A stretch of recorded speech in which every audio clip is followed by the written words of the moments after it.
السلام عليكم ورحمة الله. الحمد لله حمدا كثيرا طيبا مباركا.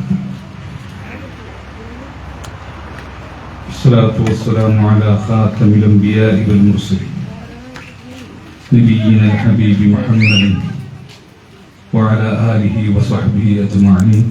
أما بعد. اتقوا الله عباد الله. സ്നേഹം നിറഞ്ഞ അധ്യക്ഷൻ, ബഹുമാന്യനായ പണ്ഡിതൻ ഹംസബ കവി, മറ്റു വേദിയിലെ വിശിഷ്ട വ്യക്തിത്വങ്ങളെ, സഹോദരി സഹോദരന്മാരെ,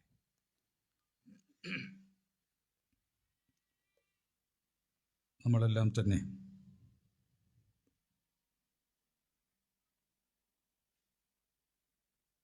ഇസ്ലാം എന്ന് പറയുന്ന ആദർശത്തെ സ്നേഹിക്കുകയും സ്വീകരിക്കുകയും പരമാവധി അതിൻ്റെ വിജയത്തിനു വേണ്ടി പരിശ്രമിക്കുകയും ചെയ്തുകൊണ്ടിരിക്കുന്ന ആളുകളാണ്. പക്ഷേ പലപ്പോഴും നമുക്ക് ഒന്നിച്ചു നിന്ന് ഐക്യത്തോടുകൂടി പ്രവർത്തിക്കാൻ കഴിയാത്ത ദാരുണമായ പല സാഹചര്യങ്ങളും തുടർച്ചയായിട്ട് വന്നുകൊണ്ടിരിക്കുകയും ചെയ്യുന്നുണ്ട്.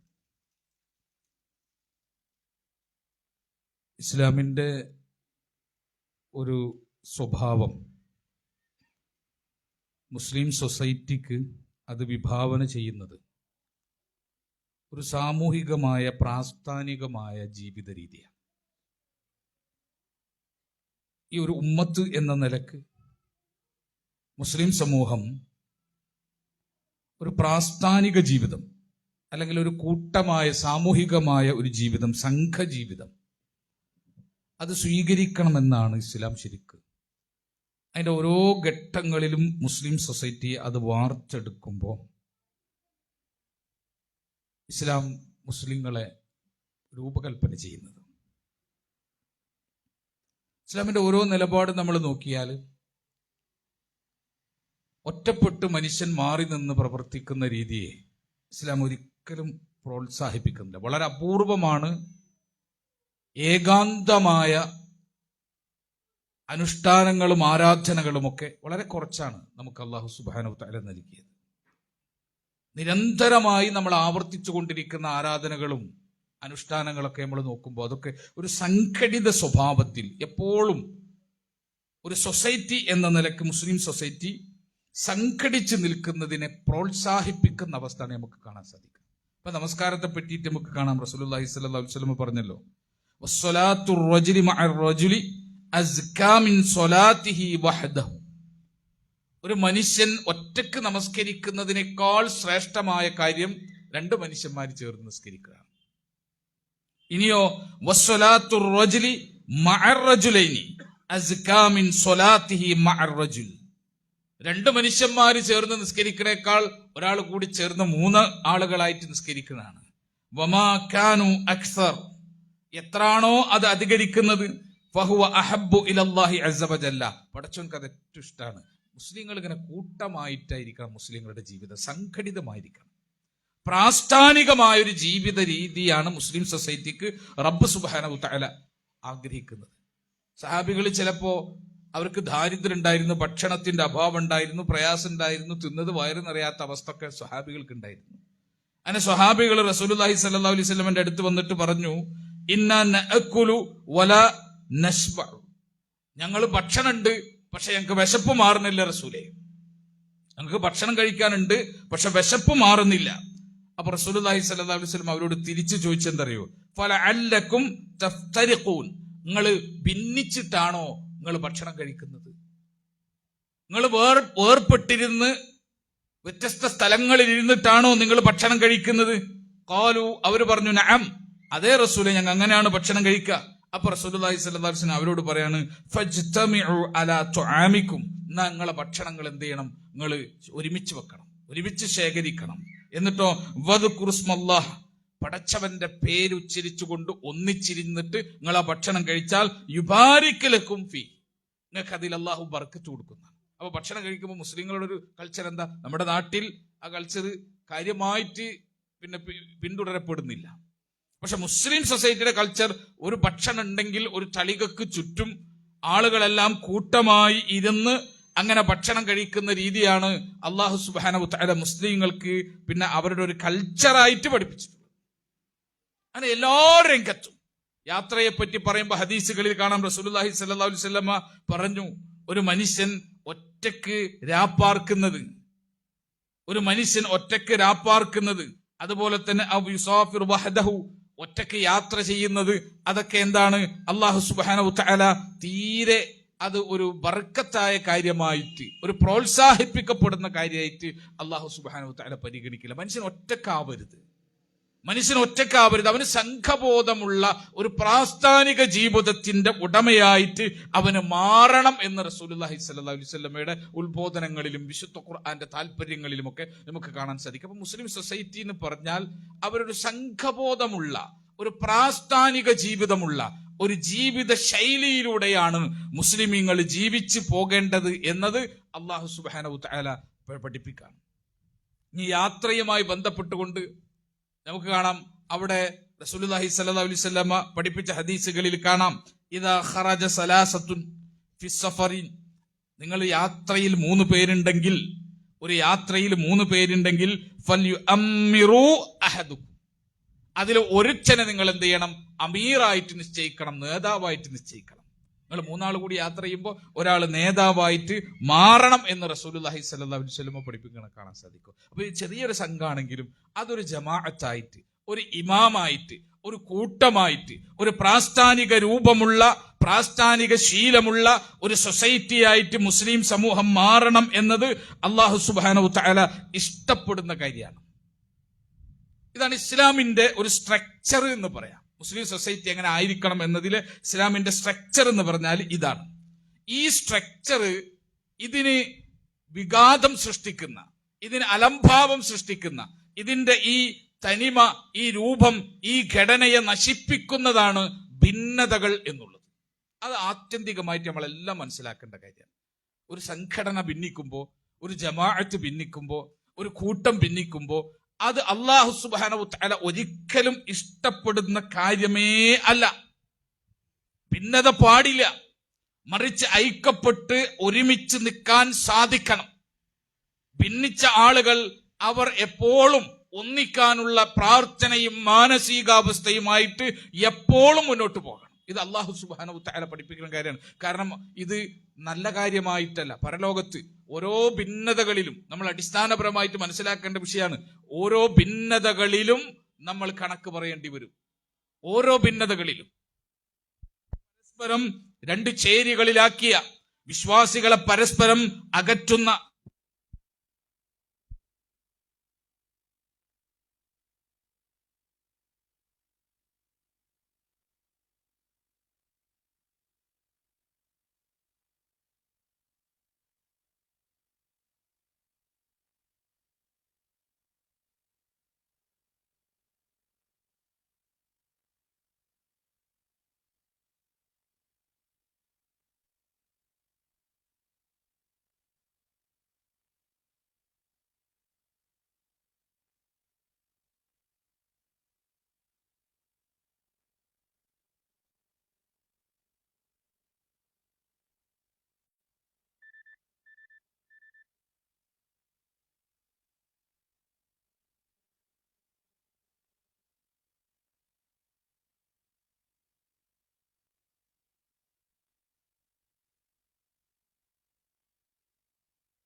ഞാൻ പറഞ്ഞു വന്നത്, നമുക്കിടയിൽ രൂപപ്പെടുന്ന ഭിന്നതകൾ അത് ബാധിക്കുന്നത് നമ്മുടെ ഉമ്മത്ത് എന്ന സങ്കല്പത്തെ, ജീവിതത്തെയാണ്. ഒരു സമൂഹം, ഒരു സൊസൈറ്റി എന്ന നിലക്ക് ചേർന്ന് നിൽക്കാൻ അള്ളാഹു പഠിപ്പിക്കുകയും പരിശീലിപ്പിക്കുകയും ചേർന്ന് നിൽക്കാൻ, ഐക്യപ്പെട്ട് നിൽക്കാൻ റബ്ബ് സുബ്ഹാനഹു തആല ധാരാളമായി ഓർമ്മപ്പെടുത്തുകയും ഉപദേശിക്കുകയും ചെയ്ത ഒരു സൊസൈറ്റിയിൽ ഭിന്നതയുണ്ടാവുക എന്നത് വലിയ തെറ്റാണ്. ആ തെറ്റിൽ ഉറപ്പാണ് ഒരു ഭിന്നതയിൽ രണ്ട് കക്ഷികൾ ഉണ്ടാകും. ചുരുങ്ങിയത് രണ്ട് കക്ഷി ഉണ്ടാവും, അല്ലാതെ ഭിന്നത ഉണ്ടാവൂലല്ലോ. ഒരു സംഘം രണ്ടാകുമ്പോഴാണ്, ഏറ്റവും ചുരുങ്ങിയത് അവർ രണ്ടാകുമ്പോൾ, ചിലപ്പോൾ 3 4 5 പക്ഷെ ഏറ്റവും ചുരുങ്ങിയത് ഒരു സംഘം, ഒരു കൂട്ടം അവർ രണ്ടാകുമ്പോഴാണ് അവർക്കിടയിൽ ഭിന്നത ഉണ്ടാവുന്നത്. ആ ഭിന്നത നാളെ പരലോകത്ത് വിചാരണ ചെയ്യപ്പെടും. കാരണം അള്ളാഹു മുസ്ലിമീങ്ങൾക്കിത് എന്ത് ചെയ്തിട്ടില്ല, അനുവദിച്ച കാര്യമല്ല. മുസ്ലിമീങ്ങൾ സൂക്ഷിക്കേണ്ട, ഗൗരവത്തോടു കൂടി ആലോചിക്കേണ്ട വിഷയമാണ്. ഐക്യത്തിന് കേടുവരുത്തുന്ന, ഐക്യത്തിന് വിഘാതം നിൽക്കുന്ന ഈ ഭിന്നതകളെ മുഴുവൻ വിശ്വാസികൾ ശ്രദ്ധിക്കണം. അള്ളാഹുവിന്റെ റസൂല് പറഞ്ഞത്, ഫഇന്ന യദല്ലാഹി മഅൽ ജമാഅ, അള്ളാഹുവിന്റെ സഹായമുള്ളത് അത് ജമാഅത്തിനോടൊപ്പമാണ്. വഇന്ന ശൈത്വാന മഅ മൻ ഫാറഖൽ ജമാഅത യർതഖിലു, തീർച്ചയായിട്ടും പിശാച് സംഘം വിട്ട്, കൂട്ടം വിട്ട്, തങ്ങളുടെ സംഘബോധം ഉപേക്ഷിച്ചുകൊണ്ട് ഓടിപ്പോകുന്ന, മാറിപ്പോകുന്ന ആളുകളുടെ പിറകെയാണ്, അവരോടൊപ്പമാണ് ശൈത്താൻ എന്ന് റസൂലുള്ളാഹി സ്വല്ലല്ലാഹു അലൈഹി വസല്ലമ പഠിപ്പിച്ചു. അതുകൊണ്ട് എല്ലാ ഭിന്നതകളിലും സംഘങ്ങളിൽ നിന്ന് മാറി നിന്ന ആളുകൾ, വേർപെട്ടു നിന്ന ആളുകൾ, ജമാഅത്തിൽ നിന്ന് മുഖം തിരിച്ചു നിന്ന ആളുകൾ, പിരിഞ്ഞു നിന്ന ആളുകൾ, അവരെല്ലാം ആലോചിക്കണം. എല്ലാ പക്ഷവും ആലോചിക്കണം, ഇരുവിഭാഗങ്ങളും ആലോചിക്കണം. എനിക്ക് പടച്ചവന്റെ മുൻപിൽ ഈ ഭിന്നതക്ക് പറയാൻ ഋതുറുണ്ടോ എന്ന് ഓരോരുത്തരും ആലോചിക്കണം. എന്നാ ഭിന്നത അനിവാര്യമാകില്ലേ?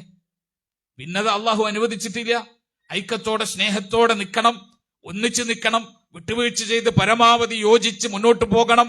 ഇതൊക്കെ ആണെങ്കിലും വിശ്വാസികൾക്കിടയിൽ ഭിന്നതകൾ അനിവാര്യമാകുന്ന ഘട്ടങ്ങളില്ലേ? ഘട്ടങ്ങളുണ്ട്. ആ ഘട്ടങ്ങൾ ഹദീസുകളിൽ കാണാം. സഹാബത്ത് പറയുന്നു, കാല ഇബ്നു മസ്ഊദ് റളിയല്ലാഹു അൻഹു, ഇബ്നു മസ്ഊദ് റളിയല്ലാഹു പറയാ, അൽ ജമാഅതു മാ വാഫഖൽ ഹഖ് വലൗ കുൻത വഹ്ദക്, നീ ഒറ്റക്കാണെങ്കിലും സത്യത്തോടൊപ്പം നിൽക്കലാണ്. അങ്ങനെ നിന്നു കഴിഞ്ഞാൽ നീയാണ് ജമാഅത്ത്. ജമാഅത്ത് എന്ന് പറഞ്ഞാൽ എന്താ? മാ വാഫഖൽ ഹഖ്, ഹക്കിനോടൊപ്പം നിൽക്കലാണ്. വലൗ കുൻത വഹദക്, നീ ഒറ്റക്കൊള്ളോങ്കിലും ശരി, നീ ഒറ്റക്കൊള്ളോ, ഒരാളുള്ളോ, പക്ഷങ്ങൾ മുഴുവൻ അപ്പുറമാണ്, പക്ഷേ നീ നിൽക്കുന്ന പക്ഷത്ത് സത്യമുണ്ടോ എങ്കിൽ നീയാണ് ജമാഅത്ത്. അപ്പുറം ആളുകൾ അധികമുണ്ടോ അത് പ്രശ്നമല്ല, അവർ സത്യത്തോട് ചേർന്നിട്ടാണോ നിൽക്കുന്നത്? ആ സത്യത്തോട് ചേർന്ന് നിൽക്കുന്ന ആളുകളായിരിക്കണം, അല്ലെങ്കിൽ അവർ ജമാഅത്തിൽ പെടില്ല. അൽ ജമാഅയായിട്ട് അവരെ പരിഗണിക്കൂല എന്ന് ഇബ്നു മസ്ഊദ് റളിയല്ലാഹു അൻഹു നിന്നുള്ള റിവായത്തുകൾ നമ്മളെ പഠിപ്പിക്കാം, അസറുകൾ നമ്മളെ പഠിപ്പിക്കാം. അപ്പൊ ഭിന്നത ചെറിയ കാര്യമല്ല. പക്ഷെ അനിവാര്യമായ വിഷയങ്ങളിൽ ഭിന്നിക്കുമ്പോ ഓരോ പക്ഷവും ഉറപ്പിക്കണം. എന്ത് ഉറപ്പിക്കണം? അവരുടെ പക്ഷത്താണ് 100% ഹക്കുള്ളത്. അവര് വാദിക്കുന്നത് ഹക്കിന് വേണ്ടിയിട്ടാണ്. ഒരിക്കലും അവരുടെ വാദങ്ങൾ, അവരുടെ വേർപിരിഞ്ഞു നിൽക്കലുകൾ അതൊരിക്കലും ഹക്കിന് വിരുദ്ധമായ കാര്യങ്ങളെ സഹായിക്കുന്നില്ല, ബാത്തിലായ കാര്യങ്ങൾക്ക് വേണ്ടിയല്ല എന്ന് അവർക്ക് ഉറപ്പുണ്ടാകണം. അള്ളാഹുവിന്റെ മുമ്പിൽ അത് പറയാൻ സാധിക്കാൻ വേണം. ഭിന്നത അതിങ്ങനെ അഭിരമിക്കുന്ന ആളുകളൊക്കെ ശ്രദ്ധിക്കേണ്ട വിഷയമാണ്. അതിന് പക്ഷം കൂടുന്ന ആളുകളൊക്കെ ശ്രദ്ധിക്കണം. അത് മുജാഹിദുകളായാലും, അത് വേറെ ഏത് വിഭാഗങ്ങളായാലും, അത് KNM ആയാലും, ഇനി വേറെ വിഭാഗങ്ങളായാലും, ആ വിഭാഗങ്ങളെല്ലാം ആലോചിക്കണം. ഞാൻ ഭിന്നിച്ചതിൽ എന്റെ പക്ഷത്ത് ഹക്കുണ്ടോ? ഞാൻ വേർപെട്ട് നിന്നതിൽ എന്റെ പക്ഷത്ത് ഹക്കുണ്ടോ? ഹക്കിന് വേണ്ടിയിട്ടാണോ ഞാൻ ഭിന്നിച്ചത്? അതല്ല, വെറും എന്റെ സംഘടനാപരമായ താല്പര്യം, വ്യക്തിപരമായ താല്പര്യം, എന്റെ പ്രാദേശികമായ താല്പര്യം, ഇങ്ങനത്തെ ഭൗതികമായ താല്പര്യങ്ങളുടെ അടിസ്ഥാനത്തിലാണോ ഞാൻ ഭിന്നിച്ചത്? അതല്ല, ഹക്ക് എന്റെ ഭാഗത്തുണ്ടോ എന്ന് ഓരോ മുജാഹിദും ഓരോ മുസ്ലിമും ആലോചിച്ചു കൊണ്ടേ ഇരിക്കണം എന്നത് ഹദീസുകൾ ഭിന്നതയെക്കുറിച്ച് പഠിപ്പിക്കുമ്പോൾ ഗൗരവത്തോടു കൂടി വിശ്വാസികളെ ഓർമ്മപ്പെടുത്താണ്. അങ്ങനെ സത്യത്തിന്റെ സംഘത്തെ പറ്റി പരിചയപ്പെടുത്തിയ ഹദീസുകൾ നമുക്ക് കാണാം. അവരും ഭിന്നിച്ചവരെന്നാണ്. ആരെങ്കിലും ഭിന്നിച്ചു പോയി കഴിഞ്ഞാൽ പിന്നെ അവനെ ഒന്നിനും കൊള്ളാത്തവനാണ്, ക്വാളിറ്റി ഇല്ലാത്തവനാണ് എന്ന് നമ്മൾ ധരിക്കരുത്. ഭിന്നതകളിൽ, അനൈക്യങ്ങളിൽ ക്വാളിറ്റി ഇല്ലാത്തത് ആർക്കാണ്? സത്യത്തിനോടൊപ്പം നിൽക്കാത്ത അനൈക്യക്കാരന്, സത്യത്തിനോടൊപ്പം നിൽക്കാത്ത ഭിന്നതക്കാരന്, സത്യത്തിനോടൊപ്പം ചേർന്ന് നിൽക്കാത്ത സംഘങ്ങൾക്കാണ് ക്വാളിറ്റി ഇല്ലാത്തത്. സത്യത്തോട് ചേർന്ന് നിന്നവനും ഭിന്നിക്കേണ്ടി വരും. സത്യത്തിനോടൊപ്പം സഞ്ചരിക്കുന്നവനും സാമുദായികമായി ചിലപ്പോൾ ഭിന്നിക്കേണ്ടി വരും, സംഘടനാപരമായി ഭിന്നിക്കേണ്ടി വരും, പ്രാസ്ഥാനികമായിട്ട് ഭിന്നിക്കേണ്ടി വരും. പക്ഷേ അവൻ നിലകൊള്ളുന്നത് സത്യത്തിനോടൊപ്പമാണോ? അത് ആലോചിക്കണം. കാരണം റസൂലുള്ളാഹി സ്വല്ലല്ലാഹു അലൈഹി വസല്ലമ ലോക ഖിയാമത്ത് നാൾ വരെ നിലനിൽക്കുന്ന സത്യസംഘത്തെ കുറിച്ച് പഠിപ്പിച്ചത് ഹദീസുകളിൽ കാണാം. ഇമാം മുസ്ലിം ഉദ്ധരിച്ചൊരു റിവായത്ത് ഞാൻ നിങ്ങളുടെ ശ്രദ്ധയിൽപ്പെടുത്താണ്. അല്ലാഹുവിന്റെ റസൂൽ പറഞ്ഞു, ലാ തസാലു ത്വായിഫത്തും മിൻ ഉമ്മത്തി ളാഹിരീന അലൽ ഹഖ്.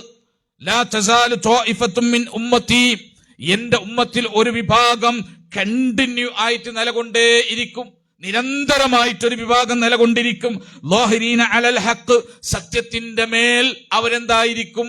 നിൽക്കുന്നവരായി, സത്യത്തിന്റെ മേലുള്ള സംഘമായി, സത്യസംഘമായി എന്റെ ഉമ്മത്തിലെ ഒരു വിഭാഗം എന്നും നിലനിൽക്കും. ലാ യദുറുഹും മൻ ഖദലഹും ഹത്താ യഅതി അംറുല്ലാഹി വഹും കദാലിക്. അവരെ ഉണ്ടല്ലോ കൈവിട്ട ആളുകൾ. അപ്പൊ അവരെ കൈവിടുന്ന ആളുകളുണ്ട്, അവരെ കൈവിട്ട ആളുകളുണ്ടല്ലോ. ലാ യദുറുഹും, അവർക്കൊരു ഉപദ്രവവും വരുത്താൻ പോകുന്നില്ല. ഹത്താ യഅതിയ അംറുല്ലാഹി വഹും കദാലിക്, പടച്ചവന്റെ കൽപ്പന ഇറങ്ങുന്നത് വരെ ഇത് തുടർന്നു കൊണ്ടിരിക്കും, ഈ പ്രക്രിയ തുടർന്നു കൊണ്ടിരിക്കുമെന്ന് റസൂലുള്ളാഹി സ്വല്ലല്ലാഹു അലൈഹി വസല്ലമ ഹദീസുകളിലൂടെ നമ്മൾ അറിയിക്കുക. അപ്പൊ സംഘണ്ട്, ആ സംഘം ഭിന്നിച്ചിട്ടുണ്ട്. അതിന്റെ ഒരു കഷ്ണം ഹക്കിന്റെ സംഘമാണ്, മറ്റേ കഷ്ണം ബാത്തിലിന്റെ സംഘമാണ്. ആ സംഘത്തിന്റെ ഉപദ്രവം ഹക്കിന്റെ കക്ഷികൾക്ക് ഒരു പ്രശ്നവും ഉണ്ടാക്കില്ല. അവരങ്ങനെ ഉറച്ച് സത്യമാർഗത്തിലൂടെ സഞ്ചരിച്ചു കൊണ്ടിരിക്കുമെന്ന് ഈ ഹദീസ് നമുക്കൊരു ചിത്രം, മുസ്ലിം ഉമ്മത്തിൽ സംഭവിക്കാൻ പോകുന്ന ചിത്രം നമുക്ക് പരിചയപ്പെടുത്താണ്. അതിനെപ്പറ്റി ഈ ഹദീസിന്റെ വിശദീകരണത്തിൽ പറഞ്ഞു, ലാ യദുറുഹും മൻ ഖദലഹും എന്ന് പറഞ്ഞത് എന്താ? ലാ യദുറുഹും മൻ തറക നുസ്റതുഹും വമുആവനതുഹും, അവർക്ക് ഐക്യവും സഹായവും കൊടുക്കാതെ, ചേർന്ന് നിൽക്കാതെ മാറി നിൽക്കുന്ന ആളുകളുണ്ടല്ലോ, ആ മാറി നിൽക്കുന്ന, വേർപെട്ട് നിൽക്കുന്ന ആളുകൾ ഈ സത്യസംഘത്തിന് ഒരു പ്രശ്നം ഉണ്ടാക്കാൻ പോകുന്നില്ല, ഒരു ഉപദ്രവം വരുത്താൻ പോകുന്നില്ല എന്നാണ് ഇതിന്റെ ഉദ്ദേശം. അപ്പൊ ഹദീസിൽ നമുക്ക് എന്ത് മനസ്സിലായി? മുസ്ലിം സൊസൈറ്റിയിൽ പുലർപ്പുണ്ടാകും, മുസ്ലിം സൊസൈറ്റിയിൽ നിശ്ചയമായിട്ടും ഭിന്നത ഉണ്ടാകും. അവരൊരു സംഘമായി കൊണ്ടിരിക്കെ രണ്ട് കഷ്ണങ്ങളായി മാറും. ആ രണ്ട് കഷ്ണങ്ങളായി മാറുമ്പോ നമ്മൾ മനസ്സിലാക്കിക്കോ, എന്റെ വാപ്പ ഈ കഷ്ണത്തിലാണ്, അതുകൊണ്ട് ഞാൻ ആ കഷ്ണത്തിൽ. എന്റെ ഉമ്മ ഇന്ന വിഭാഗത്തിലാണ്, അതുകൊണ്ട് ഞാൻ ആ വിഭാഗത്തിൽ. എന്റെ മഹല്ല് ഇന്നതിലാണ്, എന്റെ ഉസ്താദ് ഇന്നതിലാണ്, എന്നെ പഠിപ്പിച്ച ആളുകൾ ഇന്നതിലാണ്, എന്റെ സഹോദരങ്ങൾ ഇന്നതിലാണ്, എന്റെ സഹപ്രവർത്തകർ ഇന്നതിലാണ്, എന്റെ എല്ലാമായ ആളുകൾ ഇന്ന ഭാഗത്താണ്, അതുകൊണ്ട് ഞാനും ആ ഭാഗത്തേക്ക് പോകുന്നു എന്നൊരാൾ വിചാരിച്ചു കഴിഞ്ഞാൽ അവൻ അല്ലാഹു സുബ്ഹാനഹു വ തആല അവനോട് സൂക്ഷിക്കാൻ പറഞ്ഞത്, ഭിന്നതയിൽ സൂക്ഷിക്കാൻ പറഞ്ഞത് അവന് സൂക്ഷിച്ചിട്ടില്ല. അങ്ങനെയല്ല സംഘത്തെ സ്വീകരിക്കേണ്ടത്. സംഘത്തെ സ്വീകരിക്കേണ്ടത് ഞാൻ നിൽക്കാൻ പോകുന്ന വിഭാഗത്തിന്റെ ഭാഗത്ത് സത്യമുണ്ടോ, ഹക്കുണ്ടോ, ഞാൻ വെടിയുന്ന ആളുകൾ, വെടിയുന്ന വിഭാഗങ്ങൾ അവർ ഹക്കിലാണോ അല്ലേ എന്ന് വിശ്വാസി നോക്കിക്കൊണ്ടിരിക്കണം. കാരണം ഉമ്മത്തിന്റെ ഭാഗത്ത് നിന്നുള്ള ആളുകൾ, അതിന്റെ സംഘങ്ങൾ, പ്രബോധകന്മാർ എല്ലാം ഹക്കിന്റെ ആളുകളല്ല, ലൊലാലത്തിന്റെ ആളുകളുണ്ട്. എത്രത്തോളം എന്ന് പറഞ്ഞാൽ നരകത്തിലേക്ക് അവരുടെ വിളിക്ക് ഉത്തരം ചെയ്താൽ മനുഷ്യരെ കൊണ്ട് താഴ്ത്തിക്കളയുന്ന വിഭാഗങ്ങൾ ഈ പറഞ്ഞ ഉമ്മത്തിൽ നിന്ന് കക്ഷികളായിട്ട്, ദുആത്തുകളായിട്ട്, പ്രബോധകന്മാരായിട്ട് മാറുന്ന ആളുകളുണ്ട് എന്ന് റസൂലുള്ളാഹി സ്വല്ലല്ലാഹു അലൈഹി വസല്ലമ പഠിപ്പിച്ചത് ഹുദൈഫത്ത് ഇബ്നു യമാൻ റളിയല്ലാഹു അൻഹുവിന്റെ ഹദീസിൽ നമുക്ക് കാണാം. ഹുദൈഫ റളിയല്ലാഹു അൻഹു റസൂലുള്ളാഹി സ്വല്ലല്ലാഹു അലൈഹി വസല്ലമയോട് ഷർറിനെ പറ്റി ചോദിച്ചല്ലോ, തിന്മകളെ പറ്റി ചോദിച്ചു. ഇസ്ലാമാകുന്ന നന്മയ്ക്ക് ശേഷം പിന്നെ എന്തൊക്കെ തിന്മയാണ് ഭാവിയിൽ വരാനുള്ളത് എന്ന് റസൂലുള്ളാഹി സ്വല്ലല്ലാഹു അലൈഹി വസല്ലമയോട് ഹുദൈഫ റളിയല്ലാഹു അൻഹു ചോദിക്കുന്ന സമയത്ത് ഹുദൈഫ റളിയല്ലാഹു അൻഹുവിനോട് റസൂലുള്ളാഹി പറഞ്ഞു, ഇനി വല്ല തിന്മയും വരാനുണ്ടോ എന്ന് ചോദിച്ചപ്പോ അള്ളാഹുവിന്റെ റസൂല് പറഞ്ഞു, ദുആത്തുൻ അലാ അബിവാബി ജഹന്നം, നരക കവാടത്തിലേക്ക് വിളിക്കുന്ന ചില ദുആത്തുകൾ വരാനുണ്ട്, ചില പ്രബോധകന്മാര് വരാനുണ്ട്. മൻ അജാബഹും ഇലൈഹ, ആരെങ്കിലും അവർക്ക് ഉത്തരം കൊടുത്തു കഴിഞ്ഞാൽ ഖദഫൂഹു ഫീഹാ, ആ നരകത്തിലേക്ക് കൊണ്ടുപോയി അവനെ ആഴ്ത്തിക്കളയും. അങ്ങനത്തെ ചില ആളുകൾ വരാനുണ്ട്. ഞാൻ ഒരു സംഘം പിളർന്നപ്പോ തെരഞ്ഞെടുത്തത് എന്റെ വാപ്പ നിൽക്കുന്ന സംഘമാണെങ്കിൽ, അത് ഈ പറഞ്ഞ ദുആത്തുൻ അല അബിവാബി ജഹന്നമാണെങ്കിൽ ഞാൻ നോക്കണ്ടേ? ഇപ്പൊ നോക്ക്, മുജാഹിദ് പ്രസ്ഥാനം പിളർന്നു. 2002 അത് ആദ്യത്തെ പിളർപ്പ് നേരിട്ടു, ഒഫീഷ്യലായ ആദ്യത്തെ പിളർപ്പ് നേരിട്ടു. അപ്പൊ കുറെ ആളുകൾ ഒരു പക്ഷത്ത്, കുറെ ആളുകൾ ഇപ്പുറത്തെ പക്ഷത്ത്. അതിൽ എത്ര ആളുകളാണ് ഞാൻ ഹക്കിന്റെ പക്ഷമാണോ സ്വീകരിച്ചത് എന്ന് സ്വയം ഒരു വിചാരണ നടത്തിയത്?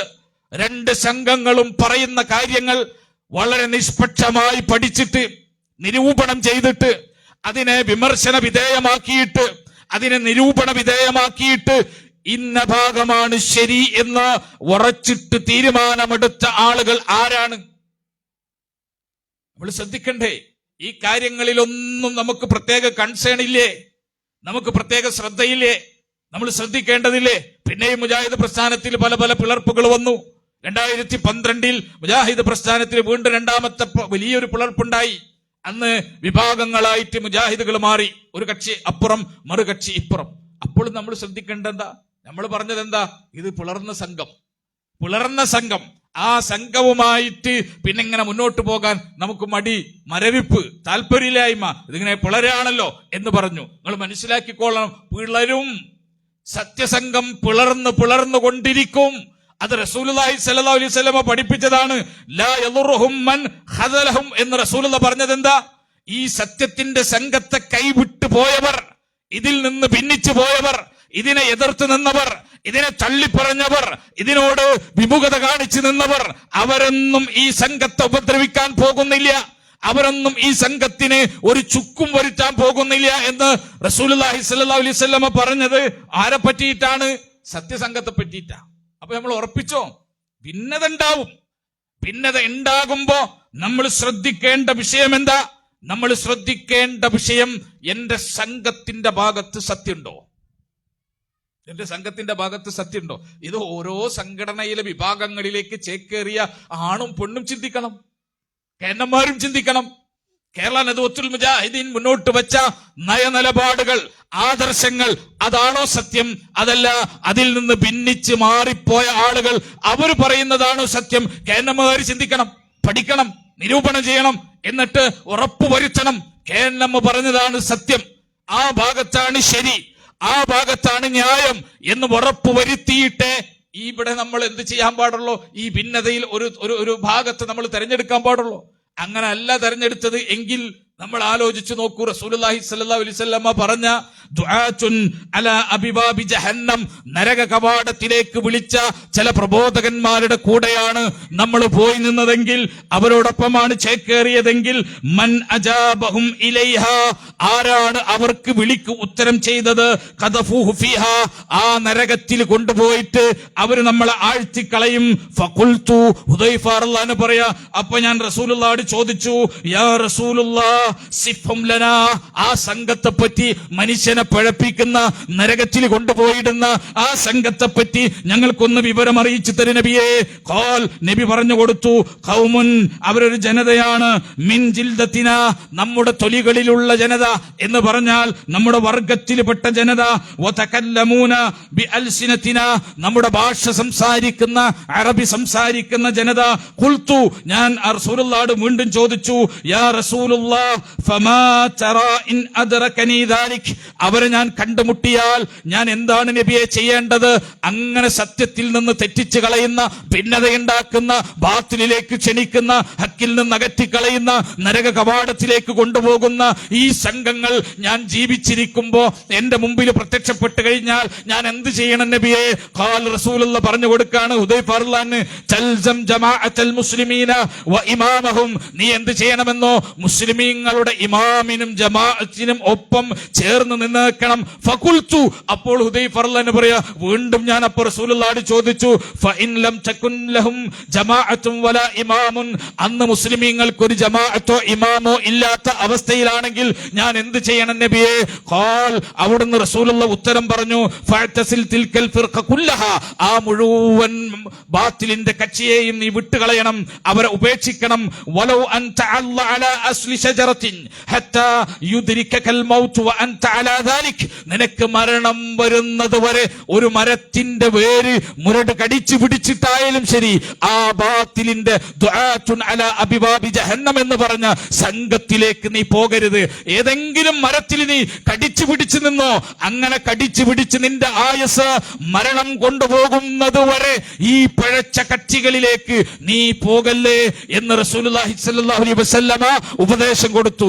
ആ ഉപദേശമുണ്ടല്ലോ, എനിക്ക് ബാധകമാണ്, നിങ്ങൾക്ക് ബാധകമാണ്, മുജാഹിദ് പ്രസ്ഥാനത്തുമായി ബന്ധപ്പെട്ട എല്ലാവർക്കും ബാധകമാണ് എന്ന് നമ്മൾ അടിസ്ഥാനപരമായിട്ട് ആമുഖമായിട്ട് നമ്മൾ മനസ്സിലാക്കുക. അപ്പൊ എന്താ പ്രശ്നം? അങ്ങനെ ഭിന്നിച്ചു എന്ന് പറഞ്ഞ് നടന്നാ പോരാ. ഭിന്നതയെപ്പറ്റി നമ്മൾ നിരാശപ്പെട്ടു നടന്നാ പോരാ. ആരൊക്കെയോ അവരുടെ രാഷ്ട്രീയത്തിന് വേണ്ടി, പൊളിറ്റിക്കൽ താല്പര്യങ്ങൾക്ക് വേണ്ടി സംഘടനയെ ഭിന്നിപ്പിച്ചുകൊണ്ടിരിക്കുന്നു എന്ന് യാതൊരു ഉത്തരവാദിത്വവുമില്ലാതെ ചിന്തിച്ചും പറഞ്ഞും നടന്നാ പോരാ. മറിച്ച് എല്ലാ ഭിന്നതകളിലും ഉറപ്പുണ്ടാവണം. എല്ലാ ഭിന്നതകളിലും നമുക്ക് കൃത്യമായ ഉറപ്പുണ്ടാകണം. എന്റെ പക്ഷം ഞാൻ ക്ലിയർ ആക്കിയിട്ടുണ്ട്, എന്റെ പക്ഷത്ത് ശരിയുണ്ട്, എന്റെ പക്ഷത്ത് ഹക്കുണ്ട്, എന്റെ പക്ഷത്ത് ഹക്കിന് വിരുദ്ധമായ ചിന്തയില്ല, എന്റെ പക്ഷത്ത് ഹക്കിന് വിരുദ്ധമായ കാഴ്ചപ്പാടുകളില്ല എന്ന് ഉറപ്പിച്ചോളണം. ഇത് വലിയൊരു പണിയാണ്. നമ്മൾ വിചാരിക്കണ പോലെ ഇതൊക്കെ നിസാരപ്പെട്ട കാര്യം. നമ്മൾ 5 നേരം നിസ്കരിച്ച് 5 നേരം റമദാനിൽ നോമ്പുന്നേറ്റ് അങ്ങനെ അമൽ സ്വാലിഹാത്തുകളൊക്കെ ചെയ്ത് നമ്മളങ്ങനെ ജീവിച്ചാ പോരെ? എന്തിനാണ് ഈ ഭിന്നത, എന്തിനാണ് ഈ തല്ലുകൂട്ടത്തിൽ നമ്മൾ വന്ന് പെടുന്നത് എന്ന് ചിന്തിക്കാൻ പറ്റുന്ന കാര്യമല്ല. നമ്മളതിന്റെ ഭാഗാണ്. അങ്ങനെ ഭാഗമാകാതെ മാറി നിൽക്കാൻ നമുക്ക് കഴിയില്ല. നമ്മളതിന്റെ ഭാഗമാകണം. അതുകൊണ്ട് ഭിന്നതയുണ്ടെങ്കിൽ ഒരു സംഘത്തിൽ ഒരു ഭാഗത്ത് നമ്മൾ നിൽക്കേണ്ടി വരും, ഉറപ്പാണ്. അങ്ങനെ നിൽക്കുമ്പോ നമ്മൾ തീരുമാനിക്കേണ്ടത്, ചിന്തിക്കേണ്ട കാര്യമാണ് ഞാൻ പറഞ്ഞത്. അവിടെ എന്നെ സ്വാധീനിക്കേണ്ടത് വ്യക്തിപരമായ താല്പര്യങ്ങളാകരുത്. അവിടെ എന്നെ സ്വാധീനിക്കുന്നത് കുടുംബപരമായ പ്രാദേശികമായ താല്പര്യങ്ങളാകരുത്. അവിടെ എന്നെ സ്വാധീനിക്കുന്നത് എന്റെ ഗുരുനാഥന്മാരുടെ, എന്റെ പണ്ഡിതന്മാരുടെ, എന്റെ പ്രഭാഷകന്മാരുടെ, എന്റെ ദാഇമാരുടെ അവരുടെ സ്ഥാനം എവിടെയാണ് എന്ന് നോക്കി ഞാൻ എന്റെ സ്ഥാനം തെരഞ്ഞെടുക്കുന്ന അവസ്ഥ വന്നാൽ അവരൊക്കെ ദുആത്തുൻ അലാ അബിവാബി ജഹന്നമാണെങ്കിൽ, നരകത്തിലേക്ക് ക്ഷണിക്കുന്ന സംഘമാണെങ്കിൽ നമ്മളും നരകത്തിൽ കൊണ്ടുപോയി അവരിടും. അതുകൊണ്ട് ഓരോ മുസ്ലിമും അത് ശ്രദ്ധിക്കണം. അത് ശ്രദ്ധിക്കുക മാത്രമല്ല, അങ്ങനെ നമുക്ക് ബോധ്യായി. ചില ആളുകൾ വിചാരിക്കും, എന്തിനാണ് ഈ ഖണ്ഡന പ്രസംഗങ്ങൾ, എന്തിനാണ് ഈ മറുപടി പ്രസംഗങ്ങൾ, എന്തിനാണ് അങ്ങോട്ടും ഇങ്ങോട്ടും തർക്കങ്ങളും വിതർക്കങ്ങളുമായി നിൽക്കുന്നത് എന്ന് ചിന്തിക്കുന്ന ഒരു അവസ്ഥയിൽ, പ്രത്യേകിച്ച് പുതിയ കാലത്തെ തലമുറ, നമ്മളിങ്ങനെ യോജിപ്പിന്റെ വശം മാത്രം സംസാരിച്ച് പോയാൽ പോരെ? യോജിപ്പിന്റെ വശങ്ങൾ മാത്രം പരസ്പരം പങ്കുവച്ചാൽ പോരെ എന്ന് നമ്മൾ വിചാരിക്കുന്നു. പക്ഷേ മനസ്സിലാക്കിക്കോളണം, അള്ളാഹുവിന്റെ റസൂൽ സത്യസംഘത്തിന്റെ സ്വഭാവം പഠിപ്പിച്ചപ്പോ അള്ളാഹുവിന്റെ റസൂല് അങ്ങനെ നിൽക്കുന്നവരാണ് അവരെന്ന് പഠിപ്പിച്ചിട്ടില്ല. അങ്ങനെ ഒന്നും പറയാതെ, തർക്കങ്ങളില്ലാതെ ഭിന്നതകളില്ലാതെ, ഒരു കാര്യത്തിലും പ്രത്യേകം അഭിപ്രായം പറയാതെ ഐക്യം മാത്രം പിടിച്ചു നിൽക്കുന്നവരാണ് അവർ സത്യസംഘം എന്ന് റസൂലുള്ളാഹി സ്വല്ലല്ലാഹു അലൈഹി വസല്ലമ പഠിപ്പിച്ചിട്ടില്ല.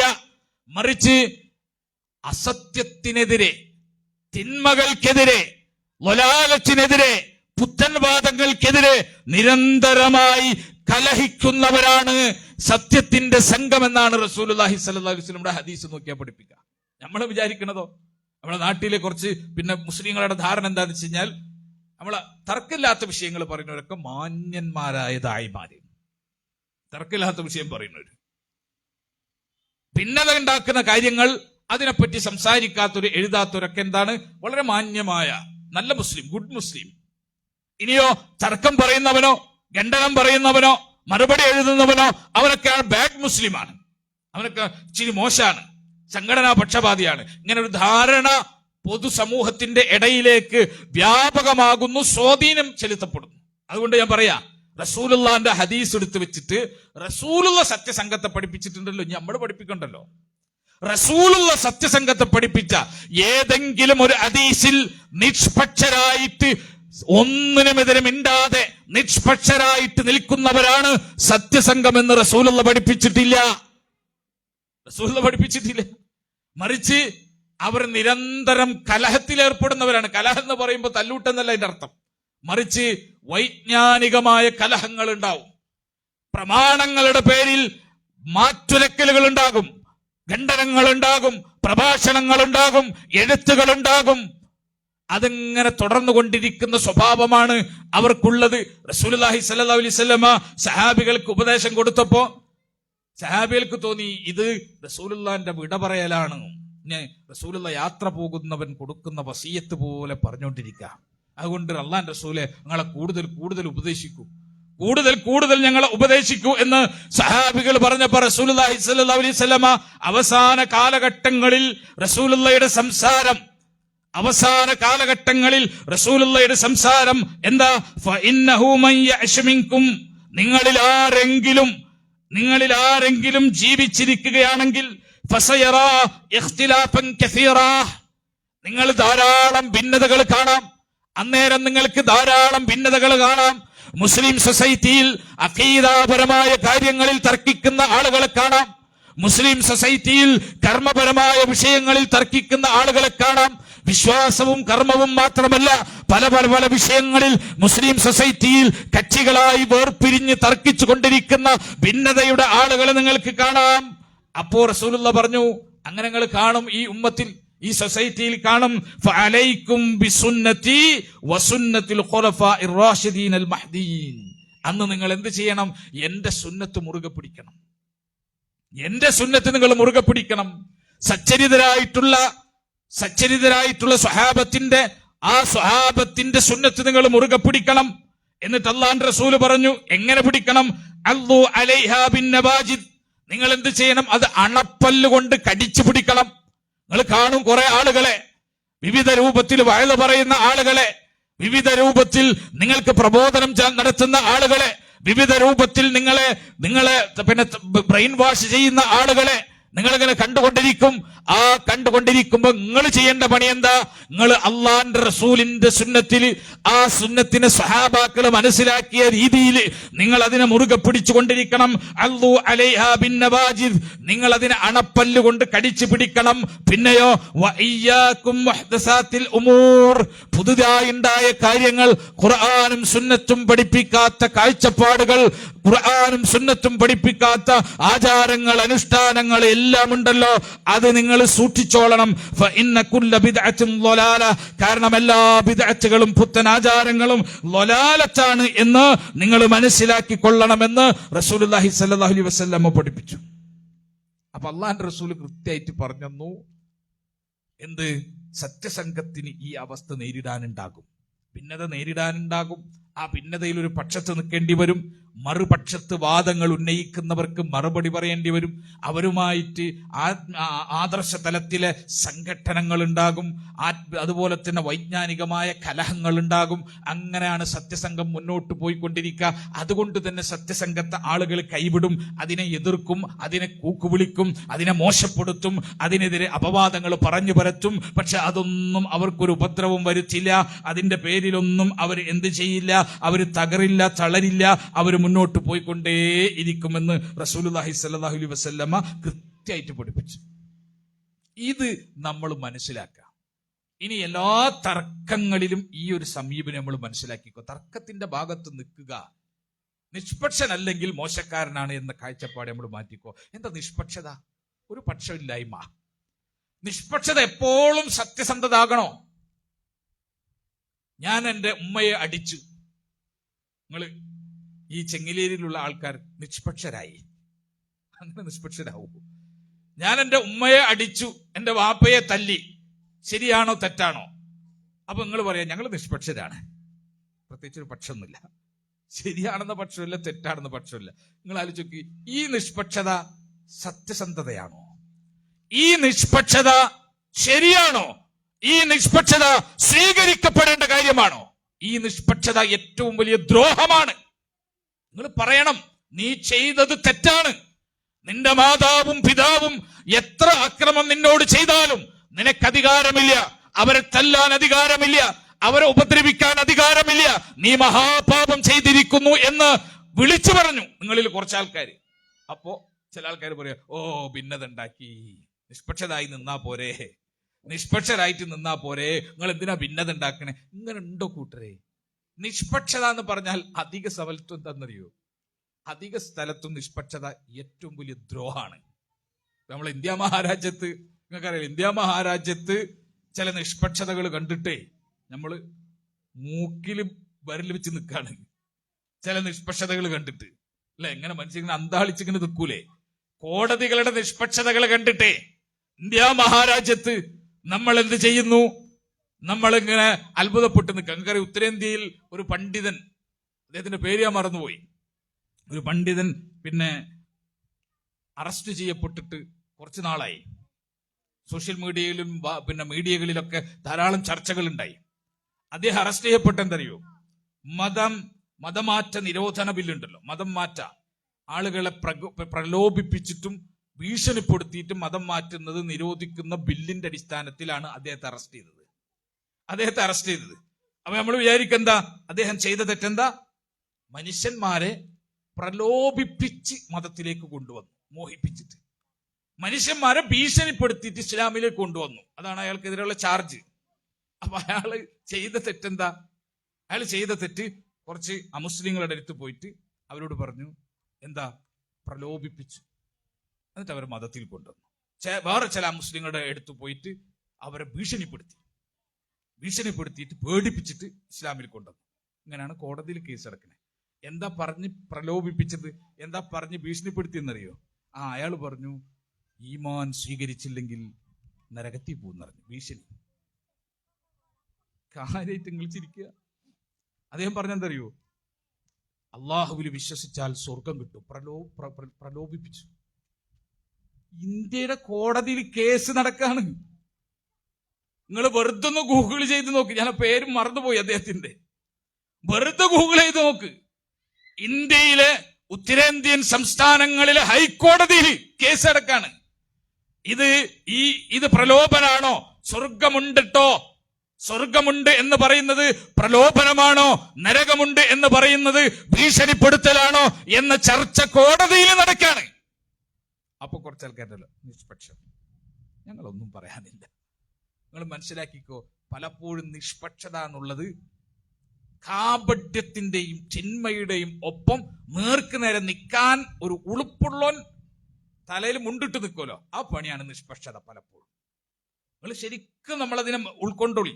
നിഷ്പക്ഷത എന്ന് പറഞ്ഞിട്ട് അവതരിപ്പിക്കപ്പെടുന്ന കാര്യങ്ങൾ, ആ കാര്യങ്ങളൊന്നും നിഷ്പക്ഷതയല്ല, മറിച്ച് അപ്പുറത്താണ് ചിന്ത, അപ്പുറത്തേക്ക് പോകണമെന്നാണ്. പക്ഷേ അതിങ്ങനെ തലയിൽ മുണ്ടിട്ടിട്ടല്ലാണ്ട് പോകാൻ പറ്റൂലല്ലോ. അപ്പൊ ആ മുണ്ടിന് പകരമാണ് ഒരു നിഷ്പക്ഷത ഇട്ടിട്ട് അപ്പുറത്തേക്ക് ചാഞ്ഞു ചെരിഞ്ഞു കൊടുക്കുന്നത്. നമ്മൾ മനസ്സിലാക്കേണ്ട കാര്യം, ഇത് ഇസ്ലാമിനെ സംബന്ധിച്ച് സത്യത്തിനോടൊപ്പം നിൽക്കലാണ്, നിഷ്പക്ഷതയല്ല. സത്യത്തിനോടൊപ്പം നിൽക്കലാണ് നിഷ്പക്ഷത എങ്കിൽ നിഷ്പക്ഷത സ്വീകരിക്കാം. ഏത് പക്ഷത്ത് നിൽക്കലാണ് സത്യത്തിനോടൊപ്പം നിൽക്കലെങ്കിൽ ആ സംഘത്തിനോടൊപ്പം നിൽക്കണം. അത് ഇസ്ലാം പഠിപ്പിച്ചതാ. അതുകൊണ്ട് തന്നെ മുജാഹിദ് പ്രസ്ഥാനത്തുമായി ബന്ധപ്പെട്ട് വിവിധ ചിന്താധാരകൾ ഉണ്ടാവും. ഇപ്പൊ മുജാഹിദ് പ്രസ്ഥാനം ഞാൻ പറഞ്ഞല്ലോ, 2002 പിളർന്നു പോയ ആളുകളുണ്ട്, 2012 പിളർന്നു പോയ ആളുകളുണ്ട്. അതൊക്കെ മുമ്പേ മുജാഹിദ് പ്രസ്ഥാനത്തിൽ നിന്ന് പിളർന്നു പോയ സംഘങ്ങളുണ്ട്, സംഘടനകളുണ്ട്. അവരെല്ലാം തന്നെ ആലോചിക്കേണ്ട പ്രധാനപ്പെട്ട ഘടകമെന്താ? ഈ കേരളത്തിൽ ആദ്യമായി രൂപീകരിക്കപ്പെട്ട സംഘം ഏതാ? മുസ്ലിം സൊസൈറ്റിയിൽ നിന്ന് ആദ്യമായി രൂപീകരിക്കപ്പെട്ടത് കേരള ജംഇയ്യത്തുൽ ഉലമ എന്ന് പറയുന്ന മതസംഘടനയാണ്, പണ്ഡിത സംഘടനയാണ്. ആ പണ്ഡിത സംഘടന എന്നാണല്ലോ ബാക്കിയൊക്കെ പിളർന്നും കഷ്ണങ്ങളായും പാർട്ടികളായും ഗ്രൂപ്പുകളായിട്ടൊക്കെ പോയത്. അങ്ങനെ പോകുന്ന ആളുകൾ കൃത്യമായിട്ട് കേരള ജംഇയ്യത്തുൽ ഉലമ KJUവിന്റെ ആദർശ നിലപാടുകൾ ഹക്കിനെതിരാണ്, സത്യത്തിനെതിരാണ് എന്ന ബോധ്യത്തിലായിരിക്കണം മാറിപ്പോകേണ്ടത്. അല്ലാതെ മാറിപ്പോയിട്ടുണ്ടെങ്കിൽ പരലോകത്ത് അതിന് സമാധാനം പറയേണ്ടി വരും. കാരണം അവൻ തെറ്റായ ഭിന്നത ഉണ്ടാക്കിയവനാണ്, തെറ്റായ ചീത്തയായ മതം വിരോധിച്ച, മതം ഹറാമാക്കിയ ഭിന്നത സ്വീകരിച്ചവനാണവൻ. അതുകൊണ്ട് അവൻ എന്ത് ചെയ്യണം? അവൻ പുനഃപരിശോധിക്കണം, തിരുത്തേണ്ടത് തിരുത്തണം, നിലപാട് ശരിയാക്കേണ്ടത് ശരിയാക്കണം. നിങ്ങൾ ആലോചിച്ച് നോക്കൂ, മുജാഹിദ് പ്രസ്ഥാനവുമായി ഭിന്നിക്കുന്ന ആളുകൾ, ആ ആളുകളുടെ ആശയവും മുജാഹിദ് പ്രസ്ഥാനത്തിന്റെ നിലപാടും നമ്മൾ താരതമ്യം ചെയ്യണം. ഇവിടെ ഒന്നാമത്തെ തർക്കം എന്താ? മുജാഹിദ് പ്രസ്ഥാനമായിട്ട് ഭിന്നിച്ച വലിയ ഭിന്നതകളുടെ അടിസ്ഥാന കാരണം ആ ഇബാദത്തിനെ പറ്റിയിട്ടുള്ള വീക്ഷണ വ്യത്യാസമാണ്. എന്താണ് ഇബാദത്ത്? പഠിച്ചവനോട് മാത്രം കൊടുക്കണം എന്ന് പറഞ്ഞല്ലോ, ലാ ഇലാഹ ഇല്ലല്ലാഹ് എന്ന് പറഞ്ഞല്ലോ, പഠിച്ചവൻ മാത്രമാണ്, ലാ മഅബൂദ ബിഹഖിൻ ഇല്ലല്ലാഹ്, ശരിയായിട്ട് ഇബാദത്ത് ചെയ്യാൻ അർഹനായിട്ടുള്ള, യഥാർത്ഥത്തിൽ ഇബാദത്തിന് അർഹനായിട്ടുള്ളത് ആരാണ്? പഠിച്ചവൻ മാത്രമാണെന്ന് പറഞ്ഞല്ലോ. ആ ആശയത്തിലെ ഭിന്നതയാണ് ഈ സംഘങ്ങളെല്ലാം വേറിട്ട് പോകുന്നതിന്റെ കാരണം. വേറിട്ട് പോകുന്നതിന്റെ കാരണം എന്താ? ഈ പറഞ്ഞ ആശയവുമായി വേർപെട്ട് നിൽക്കുന്നതാണ് എന്ന് നമുക്ക് കാണാൻ സാധിക്കും. അതുകൊണ്ട് നിങ്ങൾ ആലോചിച്ച് നോക്കൂ, ഒന്നാമത്തെ എന്താ? സമസ്താണ്. ഒന്നാമത്തെ മുജാഹിദ് പ്രസ്ഥാനത്തിൽ നിന്ന് പിളർന്നു പോയ, അല്ലെങ്കിൽ അതിനോട് നിന്ന് മാറി നിന്ന് പോയ സംഘങ്ങൾ നമ്മൾ വിലയിരുത്തുമ്പോൾ നമുക്ക് ആദ്യം കാണാൻ കഴിയുന്ന സംഖ്യേത അത് സമസ്താണ്. സമസ്തയും മുജാഹിദ് പ്രസ്ഥാനവും തമ്മിലുള്ള അടിസ്ഥാനപരമായ തർക്കം എന്താ? എന്നിട്ട് നമ്മൾ പരിശോധിക്കുക, ഏത് പക്ഷത്താണ് സത്യം, എവിടെയാണ് സത്യം. അതോ നമ്മൾ ഇതിനെപ്പറ്റി പരിശോധിക്കണ്ടേ? ഞാൻ ചോദിക്കുന്നതാണ്, നമ്മളിത് പഠിക്കണ്ടേ, നിരൂപണം ചെയ്യണ്ടേ? ഏതായാലും സമസ്ത ഒരു പക്ഷത്ത്, ജംഇയ്യത്തുൽ ഉലമയിൽ നിന്ന് പിളർന്ന് സമസ്ത കേരള ജംഇയ്യത്തുൽ ഉലമ എന്ന പേരിൽ സമസ്ത മറ്റൊരു പക്ഷത്തേക്ക് പോകുമ്പോ എന്തായിരുന്നു മുജാഹിദ് പ്രസ്ഥാനവും അന്നത്തെ കേരള ജംഇയ്യത്തുൽ ഉലമയും ആ സമസ്ത കേരള ജംഇയ്യത്തുൽ ഉലമയും തമ്മിലുള്ള അടിസ്ഥാനപരമായിട്ടുള്ള പ്രശ്നം എന്താണ്? അടിസ്ഥാനപരമായ പ്രശ്നം എന്താണ്? ഇബാദത്ത് എന്ന വിഷയത്തിലാണ്. എന്താണ് ആരാധന എന്ന വിഷയത്തിലാണ്. റസൂലുള്ളാഹി സ്വല്ലല്ലാഹു അലൈഹി വസല്ലമ കൃത്യമായിട്ട് പഠിപ്പിച്ചു, അദ്ദുആ ഹുവൽ ഇബാദ, അദ്ദുആ ഹുവൽ ഇബാദ, പ്രാർത്ഥന അത് തന്നെയാണ് ആരാധന. അല്ലാഹുവിന്റെ റസൂൽ പഠിപ്പിക്കുക, പ്രാർത്ഥന അത് തന്നെയാണ് ആരാധന. ആ വിഷയം റസൂലുള്ളാഹി സ്വല്ലല്ലാഹു അലൈഹി വസല്ലമ പഠിപ്പിച്ചു. ആ വിഷയത്തിന്റെ ഒപ്പാണ് ജംഇയ്യത്തുൽ ഉലമ നിന്നത്. പ്രാർത്ഥനയാണ് ആരാധന, അതാണ് ആരാധന. പ്രാർത്ഥനയില്ലാത്തതൊന്നും ആരാധനയാവില്ല എന്ന നിലപാടിൽ ജംഇയ്യത്തുൽ ഉലമ നിന്നു. സമസ്ത നിന്നതോ? സമസ്ത നിന്നത് എവിടെയാണ്? സമസ്ത നിന്നത് ആദ്യം അവർ പറഞ്ഞു, അല്ലാത്തവനോട് പ്രാർത്ഥിക്കുന്നതിൽ ഒരു കുഴപ്പമില്ല, അള്ളാഹു അല്ലാത്തവരോട് പ്രാർത്ഥിക്കുന്നതോട് ഒരു കുഴപ്പമില്ല. പിന്നെ സമസ്ത പറഞ്ഞു, പ്രാർത്ഥനക്ക് പേരങ്ങോട്ട് മാറ്റി ഇസ്തിഗാസ എന്ന് പേരിട്ടു. അല്ലല്ലാത്തവരോട് പ്രാർത്ഥിക്കുന്നു, എന്നിട്ട് പ്രാർത്ഥനയ്ക്ക് ഇസ്തിഗാസ എന്ന പേരിടുന്നു. ആ ഇസ്തിഗാസ എന്ന പേരിട്ടിട്ട് സമസ്ത എന്ത് ചെയ്തു? അല്ലാഹു അല്ലാത്തവരോടുള്ള, മരണപ്പെട്ടവരോടുള്ള, ഖബറാളികളോടുള്ള, അതുപോലെ തന്നെ ഔലിയാക്കന്മാരോടുള്ള, അമ്പിയാക്കന്മാരോടുള്ള പ്രാർത്ഥനയെ ന്യായീകരിക്കാൻ തുടങ്ങി. അത് അനവദനീയമാണ്, ചില ഘട്ടങ്ങളിൽ അത് ഏറ്റവും നല്ലതാണ് എന്ന് പഠിപ്പിക്കുന്ന അവസ്ഥയിലേക്ക് സമസ്ത മാറി. ഇതാണ് മുജാഹിദ് പ്രസ്ഥാനവും സമസ്തയും തമ്മിലുള്ള അടിസ്ഥാനപരമായിട്ടുള്ള തർക്കം. വേറെ തർക്കങ്ങളുണ്ട്, ഇതിന്റെ താഴെയാണ്. അടിസ്ഥാനപരമായ തർക്കം എന്താ? എന്താണ് പ്രാർത്ഥന? മുജാഹിദ് പ്രസ്ഥാനം എന്താണ് പ്രാർത്ഥന എന്ന് സമൂഹത്തോട് പഠിപ്പിച്ചു. എന്താണ് പ്രാർത്ഥന എന്ന് കൃത്യമായിട്ട് സമൂഹത്തെ പഠിപ്പിച്ചു. ഞാൻ ഈ വായിക്കുന്നത് പിന്നെ മരണപ്പെട്ടു പോയിട്ടുള്ള കുഞ്ഞീദ് മദനി റഹിമഹുല്ലാ, അദ്ദേഹം എഴുതിയ അള്ളാഹുവിന്റെ ഔലിയാക്കൾ എന്ന് പറയുന്ന പുസ്തകമാണ്. ആ പുസ്തകത്തിൽ ഈ തർക്കത്തിന് കുഞ്ഞീദ് മദനി എന്ത് ചെയ്തു? ഒരു കൃത്യമായ വിശദീകരണം കുഞ്ഞീദ് മദനി കൊടുത്തു. എന്താണെന്നറിയോ? സമസ്തക്ക് പ്രാർത്ഥന എന്താണെന്ന് പഠിപ്പിച്ചുകൊണ്ട് അദ്ദേഹം പറഞ്ഞു. എന്താ അദ്ദേഹം വിശദീകരിക്കാം? ആപൽ ഘട്ടങ്ങളിലും അല്ലാത്തപ്പോഴുമുള്ള പ്രാർത്ഥനയ്ക്ക് പൊതുവിൽ ദുആ എന്ന് പറയും. എന്നാൽ ആപൽ ഘട്ടങ്ങളിലുള്ള സഹായാർത്ഥനയ്ക്ക് മാത്രമാണ് സാധാരണഗതിയിൽ ഇസ്തിഗാസ എന്ന് പ്രയോഗിക്കപ്പെടുന്നത്.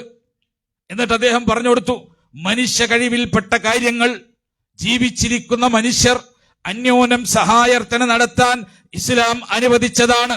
അന്യോന്യം സഹായിക്കണമെന്ന് ഇസ്ലാം നിർദ്ദേശിച്ചതുമാണ്. എന്നാൽ ഇവിടെ നമ്മൾ ശ്രദ്ധിച്ചോ, തർക്കത്തിന്റെ എല്ലാം ആണിക്കല്ല് ഇവിടെ കാണാം. എന്നാൽ മനുഷ്യ കഴിവിനതീതമായ കാര്യങ്ങളിൽ ജീവിച്ചിരിക്കുന്നവരോടോ മരിച്ചവരോടോ സഹായാർത്ഥന നടത്തുന്നത് ശിർക്കാണ്.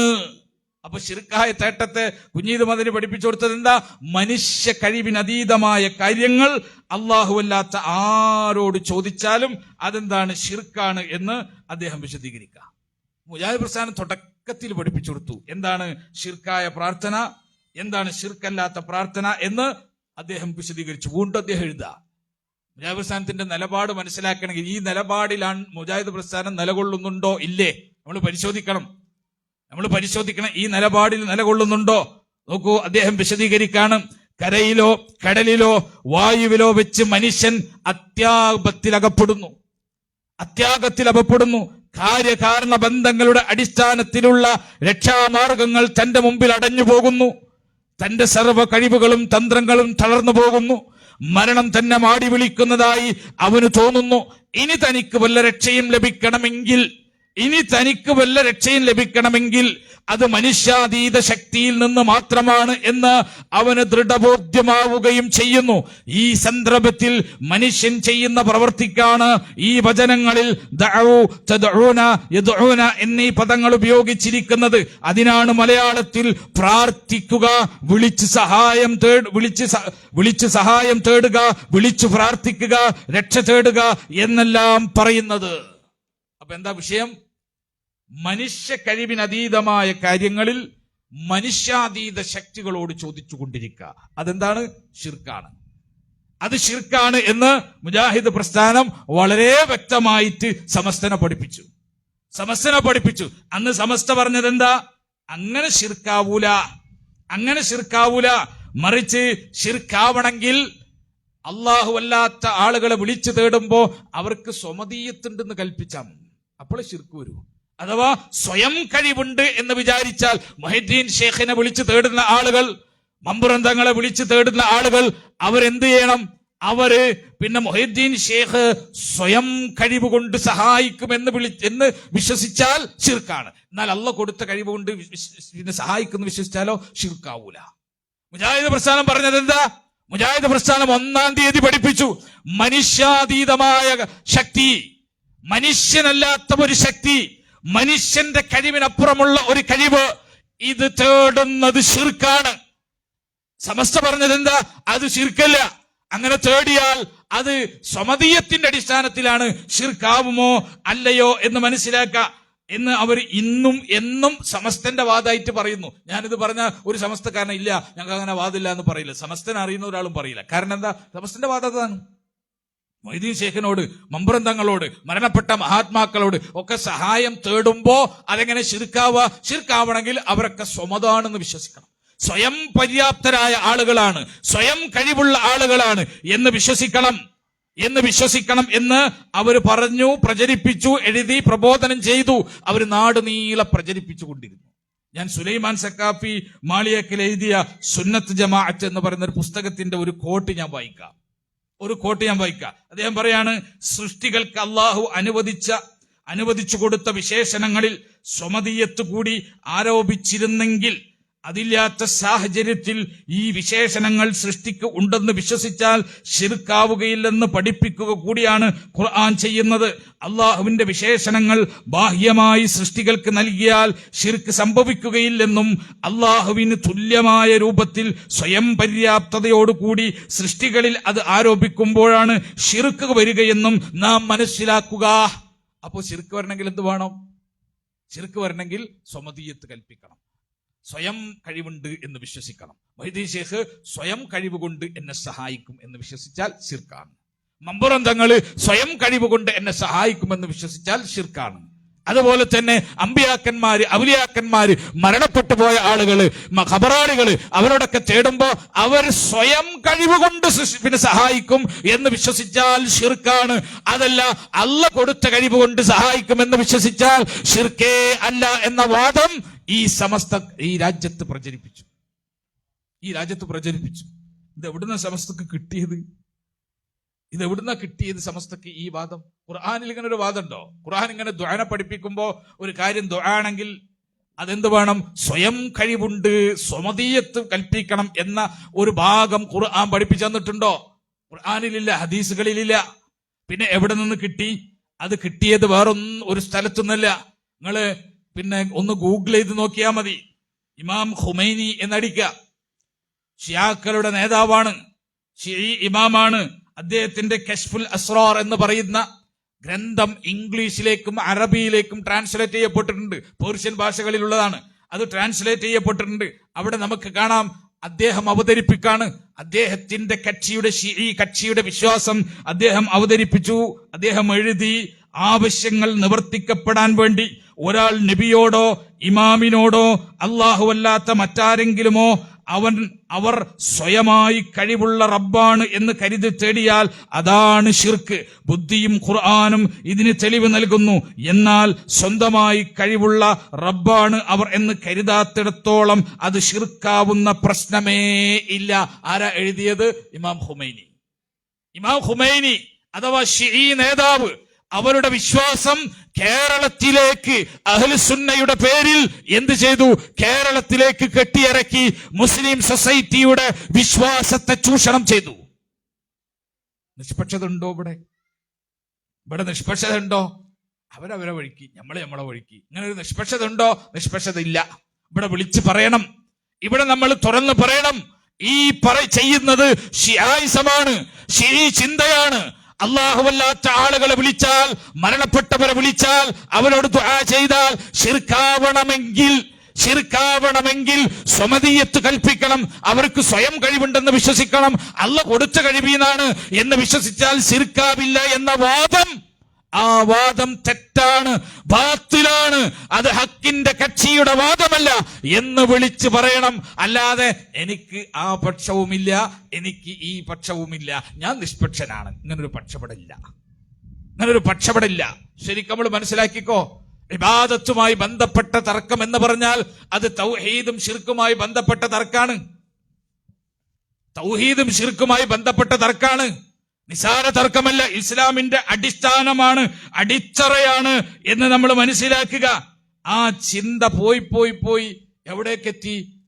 ആ ചിന്ത വളർന്ന് ഷിഈ ചിന്ത കേരളത്തിൽ വളർന്ന് എത്രത്തോളമായി എന്നറിയുമോ? പരസ്യമായിട്ട് സമസ്തയുടെ ഗ്രന്ഥങ്ങളിൽ എഴുതി, പ്രാർത്ഥന അല്ലാഹുവിനോട് മാത്രം എന്ന പ്രമേയം സാക്ഷാൽ ഇബ്ലീസിന്റെ പ്രമേയമാണെന്ന് സുന്നി പണ്ഡിതന്മാർ വഹാബികളെ തെര്യപ്പെടുത്തി എന്ന് വഴിപിടിഞ്ഞവർക്ക് എന്ത് പറ്റി എന്ന പുസ്തകത്തിൽ പേജ് 37 ഹാഷിം നഈമി അദ്ദേഹം എഴുതി. അതിന്റെ അവതാരിക കീലത്ത് മുഹമ്മദ് മാസ്റ്ററാണ് ചെയ്തത്. അള്ളാഹിനോട് മാത്രമേ പ്രാർത്ഥിക്കാവൂ എന്നത് ഇബ്ലീസിന്റെ പ്രമേയാണ്. അള്ളാഹിനോട് മാത്രമേ പ്രാർത്ഥിക്കാവൂ എന്നത് ഇബ്ലീസിന്റെ പ്രമേയമാണ് എന്ന് വഹാബികളുടെ നിലപാടതാണല്ലോ. പ്രാർത്ഥന പടച്ചവനോട് മാത്രമാണ്, പ്രാർത്ഥന അല്ലാഹുവിനോട് മാത്രമാണ് എന്ന വഹാബികളുടെ നിലപാട് ശരിയല്ല, അത് ഇബ്ലീസിന്റെ നിലപാട് ആണ് എന്ന് സുന്നികൾ വഹാബികളെ മുജാഹിദുകളെ ബോധ്യപ്പെടുത്തിന്ന്. നിങ്ങൾ ആലോചിക്കണേ, ഇവിടെ നിഷ്പക്ഷത ഉണ്ടോ? ഏത് സംഘത്തിന്റെ ഒപ്പം നിൽക്കേണ്ടത്? അതും ശരി, ഇതും ശരി, അതും തെറ്റ്, ഇതും തെറ്റ്, ഞാൻ നിഷ്പക്ഷൻ. ഏതാ നിലപാട്? സത്യത്തിന്റെ ഒപ്പം നിൽക്കണം, സത്യത്തിനോട് ചേർന്ന് നിൽക്കണം. ഏത് നിലപാടിനൊപ്പം നിൽക്കണം? അതുകൊണ്ട് ആദ്യത്തെ പുലർപ്പിൽ നമ്മൾ ആലോചിക്കേണ്ടത് അതാണ്. ആരാണ് സത്യത്തിനോടൊപ്പം നിന്നവർ, ആരാണ് സത്യത്തിന് എതിരായി നിന്നവർ? ഇത് ചിന്തിക്കണം. ഇത് എല്ലാ പുലർപ്പിലും ചിന്തിക്കണം. ഇപ്പോ പിന്നെ 2012 പുലർപ്പുണ്ടായല്ലോ, ജിന്നുവാദവുമായി ബന്ധപ്പെട്ട് വന്ന പുലർപ്പ്. ആളുകൾ ഇപ്പോഴും വിചാരിക്കണം എന്താണ്, ഇതൊക്കെ എന്തോ പൊളിറ്റിക്കൽ താല്പര്യങ്ങളാണ്, വേറിട്ടെന്തോ ചിന്തകളാണ്, ഇതൊക്കെ വ്യക്തി താല്പര്യങ്ങളാണ്, അധികാര കസേരകൾ കിട്ടാനുള്ള താല്പര്യങ്ങളാണ്, നേതൃത്വം പിടിച്ചെടുക്കാനുള്ള താല്പര്യമാണ് എന്നൊക്കെ പറഞ്ഞും വിശ്വസിച്ചും പ്രചരിപ്പിച്ചും നടക്കുന്ന ആളുകളുണ്ട്. മനസ്സിലാക്കി എന്താ തർക്കം? എന്താ അവിടെയും തർക്കം ഇബാദത്തും ദുആയുമായി ബന്ധപ്പെട്ടതാണ്. കാരണം എന്താ? ഈ ജിന്നുവാദം അവതരിപ്പിച്ച ആളുകൾ അവരുടെ നിലപാടെന്താ? അവരുടെ നിലപാട് വ്യക്തമാണ്. സൃഷ്ടികൾക്ക് കഴിവ് നൽകിയ കാര്യങ്ങൾ ജിന്നുകളോടും മലക്കുകളോടും തേടിയാൽ അത് ദുആയാവില്ല, ശിർക്കാവൂല. ഇതാണ് അവരുടെ വാദം. സൃഷ്ടിക്ക് കഴിവെടുത്ത കാര്യങ്ങളൊക്കെ മനുഷ്യനെ സംബന്ധിച്ച് അദൃശ്യമായ അഭൗതികമായ ഗായിബീങ്ങളായിട്ടുള്ള ഈ ജിന്നിനോടും മലക്കിനോടും തേടിയാൽ ശിർക്കാവൂല എന്നാണ് അവരുടെ വാദം. 2024 ജൂൺ മാസത്തിൽ ഇറങ്ങിയ പ്രൂഫ് പോയിന്റ് നിങ്ങളൊന്ന് ഗൂഗിൾ ചെയ്ത് നോക്കിയാൽ മതി, നിങ്ങളൊന്ന് പിന്നെ യൂട്യൂബിൽ നോക്കിയാൽ മതി. 2024 ഇറങ്ങിയ ഭൗതികം അഭൗതികം വിവാദങ്ങൾക്ക് വിരാമം എന്ന പേരിൽ ഈ പറയുന്ന സംഘം അവരിറക്കിയ അവരുടെ ഒഫീഷ്യൽ പരിപാടി ഇന്ന് അവരുടെ വിസ്ഡം ഗ്ലോബൽ ടിവിയിൽ ഒഫീഷ്യൽ ചാനലിൽ കിടക്കണ്ടാവും. 2024 ജൂൺ മാസം നിങ്ങൾ നോക്കിക്കോ. ഭൗതികം അഭൗതികം വിവാദങ്ങൾക്ക് വിരാമം എന്ന് പറഞ്ഞിട്ട് അവരുടെ 3 പണ്ഡിതന്മാരിരുന്നിട്ട് സംസാരിക്കണം. ആ സംസാരത്തിൽ അവർ വ്യക്തമായിട്ട് സൊസൈറ്റിനോട് പറഞ്ഞു, എന്തറിയോ, മനുഷ്യനോട് തേടിയാൽ ശിർക്കാവാത്ത ഒരു കാര്യവും ജിന്നിനോട് തേടിയാലും ശിർക്കാവൂല. നിങ്ങൾ നോക്കണേ, ചർച്ച ഏതാ? ചർച്ച നിൽക്കുന്നത് ഏതാ?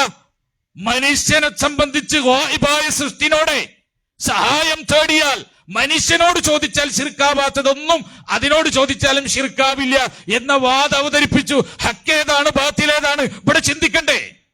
മൊഹീദ്ദീൻ ഷേഖെ രക്ഷിക്കണേ എന്ന് വിളിച്ചാൽ, സ്വമതീയത്ത് കൽപ്പിക്കാതെ വിളിച്ചാൽ, സ്വയം കഴിവുണ്ട് എന്ന് പിന്നെ അംഗീകരിക്കാതെ വിളിച്ചാൽ അത് ശിർക്കാവൂല, അതിലൊരു കുഴപ്പമില്ല എന്ന് സമസ്ത പറഞ്ഞപ്പോ നമ്മൾ അതിനെ എതിർത്തു, നമ്മൾ അതിനെ നിരൂപണം ചെയ്തു.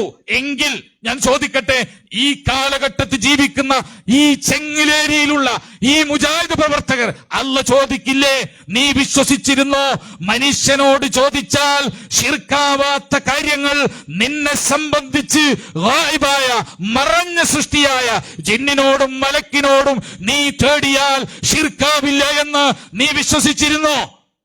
ചോദ്യം ഉണ്ടാവില്ല എന്നാണോ നിങ്ങൾ വിചാരിച്ചത്? ഇത് പ്രാർത്ഥനയുമായി ബന്ധപ്പെട്ട കാര്യമാണ്, ദുആയുമായി ബന്ധപ്പെട്ട കാര്യമാണ്. ഇവിടെ തെറ്റിയാൽ തെറ്റിയ ടീം വീഴുന്നത് ശിർക്കിലാണ്,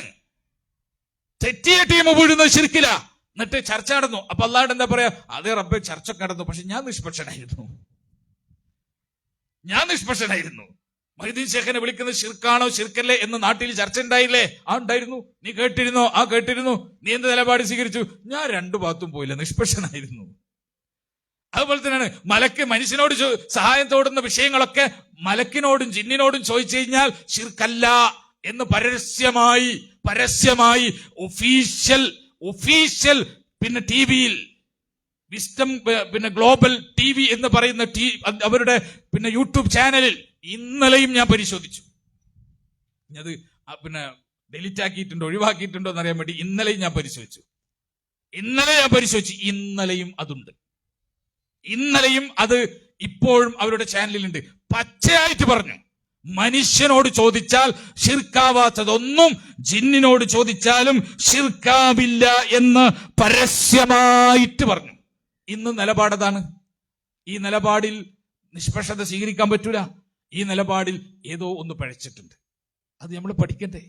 ഏതോ ഒന്ന് പഴച്ചിട്ടുണ്ട്. ഒന്നില്ലെങ്കിൽ ജിന്നിനോട് തേടിയ ശിർക്കാവൂല, അല്ലെങ്കിൽ ജിന്നിനോട് തേടിയ ശിർക്കാവും. ഇതിൽ ഏതോ ഒന്ന് ശരിയാണ്. രണ്ടും കൂടി ശരിയാവൂല. ഏതോ ഒന്നല്ലേ ശരിയാവുക. ആ ശരിനൊപ്പം നിൽക്കണ്ടേ, അതിന് പഠിക്കണ്ടേ, അതിന് ഈ വിഷയത്തെ ഗൗരവത്തിൽ ചിന്തിക്കണ്ടേ. എന്താ അത് ശരിയാവും, പിന്നെ അത് ശിർക്കാവില്ല എന്ന് ഇവർക്ക് പറയാനുള്ള ന്യായം എന്താ? അതൊരു ന്യായം ഇവരുണ്ടാക്കി. എന്താ ന്യായം? ഒരു സൃഷ്ടി ഹയ്യും ഹാദിറും ഖാദിറുമാണെങ്കിൽ അതിനോട് ചോദിക്കൽ ശിർക്കല്ല. ഉസൂല് കറക്റ്റാണ്. ഒരു സൃഷ്ടി ജീവനുള്ള, പിന്നെ ഹയ്യ് എന്ന് പറഞ്ഞാൽ ജീവൻ, ഹാദിർ എന്ന് പറഞ്ഞാൽ അടുത്തുള്ള, നമ്മളെ ശബ്ദം കേൾക്കുന്ന പരിധിയിൽ നമ്മളോട് ചേർന്ന് അടുത്തുള്ള, ഖാദിർ എന്ന് പറഞ്ഞാലോ നമ്മൾ ചോദിച്ച കാര്യം ചെയ്തു തരാൻ കഴിവുള്ള, അങ്ങനത്തെ ഒരു സൃഷ്ടിനോട് സഹായം തേടുന്നത് അതെന്തല്ല, ശിർക്കല്ല. ഉസൂല് ശരിയാണ്. അത് ആരുടെ കാര്യത്തില? മനുഷ്യരുടെ കാര്യത്തില, മനുഷ്യന്മാരുടെ കാര്യത്തില. മനുഷ്യനോട് ചോദിച്ചാൽ ശിർക്കാവാത്തത് എപ്പോഴാണ്? ഞാൻ ഇദ്ദേഹത്തിനോട് സുലൈമാൻ മാഷോട് ഞാനൊരു ഒരു സഹായം ചോദിച്ചു, ഇച്ചിരി വെള്ളെടുത്തരോ എന്ന് ചോദിച്ചു എന്ന് വിചാരിക്കുക. ശിർക്കാണോ അല്ലേ? നിങ്ങളെ അഭിപ്രായം എന്താ? ശിർക്കാണോ? അല്ല. എന്തുകൊണ്ടാണ്? അദ്ദേഹം എന്റെ മുമ്പിൽ, അദ്ദേഹം 1 ജീവനുണ്ട്, 2 അദ്ദേഹം എന്റെ മുമ്പിൽ ഹാജറുണ്ട്. ഞാൻ പറഞ്ഞ കാര്യം കേൾക്കാനും അദ്ദേഹത്തിന്റെ കഴിവിൽപ്പെട്ട കാര്യമാണ്. ഞാൻ ഇങ്ങോട്ട് തിരിഞ്ഞിട്ട് സുലൈമാൻ മാഷോട് ചോദിക്കാണ്, അസൈനാർ മാഷോട് ഞാൻ ചോദിക്കാണ്, എന്താ മാഷേ എനിക്ക് സ്വർഗം തരണേ, ഹിദായത്തിലാക്കണേ. ശിർക്കാണോ? മൂപ്പര കഴിവിൽപ്പെട്ട കാര്യമല്ല അല്ലെ? ഹസനൽ മാഷ കഴിവിൽപ്പെട്ട കാര്യമാണ് ഒരു ഗ്ലാസ് വെള്ളം എടുത്തരാ, അത് ഞാൻ ചോദിച്ചാൽ ശിർക്കല്ല. ഇത് ഞാൻ ജിന്നിനോട് ചോദിച്ചാലും ശിർക്കല്ല. നിങ്ങൾ മനസ്സിലായി? ഇത് ഞാൻ ജിന്നിനോട് ചോദിച്ചാലും ശിർക്കല്ല. അങ്ങനത്തെ പിന്നെ നിബന്ധനകൾക്ക്, ഷർത്തുകൾക്ക് വിധേയമാകണം. നിങ്ങൾ ആലോചിക്കുക, മനുഷ്യനോട് തേടിയാൽ ശിർക്കാവാത്തതിന്റെ ഷർത്ത് പണ്ഡിതന്മാർ പഠിപ്പിച്ചു. ആ ഷർത്താണ് ഹയ്യും ഹാദിറും ഖാദിറും. ജീവനുള്ള, ഹാജറുള്ള, കഴിവുള്ള സൃഷ്ടിനോട് അതിന്റെ കഴിവിൽപ്പെട്ട കാര്യം ചോദിച്ചാൽ അത് ശിർക്കല്ല, അത് ജായിസാണ്, അനുവദനീയാണെന്നാ പണ്ഡിതന്മാർ മുഴുവൻ പറഞ്ഞത്. പക്ഷേ ആ ഉസൂലുകൾ എടുത്ത്, ആ ഷർത്തുകൾ എടുത്തിട്ട് അതിലേക്ക്, ആ സൃഷ്ടിയിലേക്ക് മനുഷ്യനെ പണ്ഡിതന്മാർ ഉദ്ദേശിച്ചപ്പോ ഇവർ അതിന്റെ ഇടയിൽ കൂടെ ജിന്നിനെയും മലക്കിനെയും ഇങ്ങനെ കടത്തി കിട്ടി. എന്നിട്ട് പറഞ്ഞു, ജിന്നുകൾ എന്തല്ല, ജിന്നുകൾ മനുഷ്യനെ സംബന്ധിച്ച് ഗായിബല്ല. നിങ്ങൾ ആലോചിച്ച് നോക്കി, എവിടെ പൊളിഞ്ഞ്. വിശുദ്ധ ഖുർആൻ നമ്മളെ പഠിപ്പിച്ച വിശ്വാസമാണ് ജിന്നുകൾ എന്ന് പറഞ്ഞിട്ടൊരു സൃഷ്ടിയുണ്ട്, മലക്ക് എന്ന് പറഞ്ഞിട്ടൊരു സൃഷ്ടിയുണ്ട്. നിങ്ങൾക്ക് കാണാൻ പറ്റൂല, ഗായിബാണ്. അല്ലദീന യുഅ്മിനൂന ബിൽ ഗൈബ്.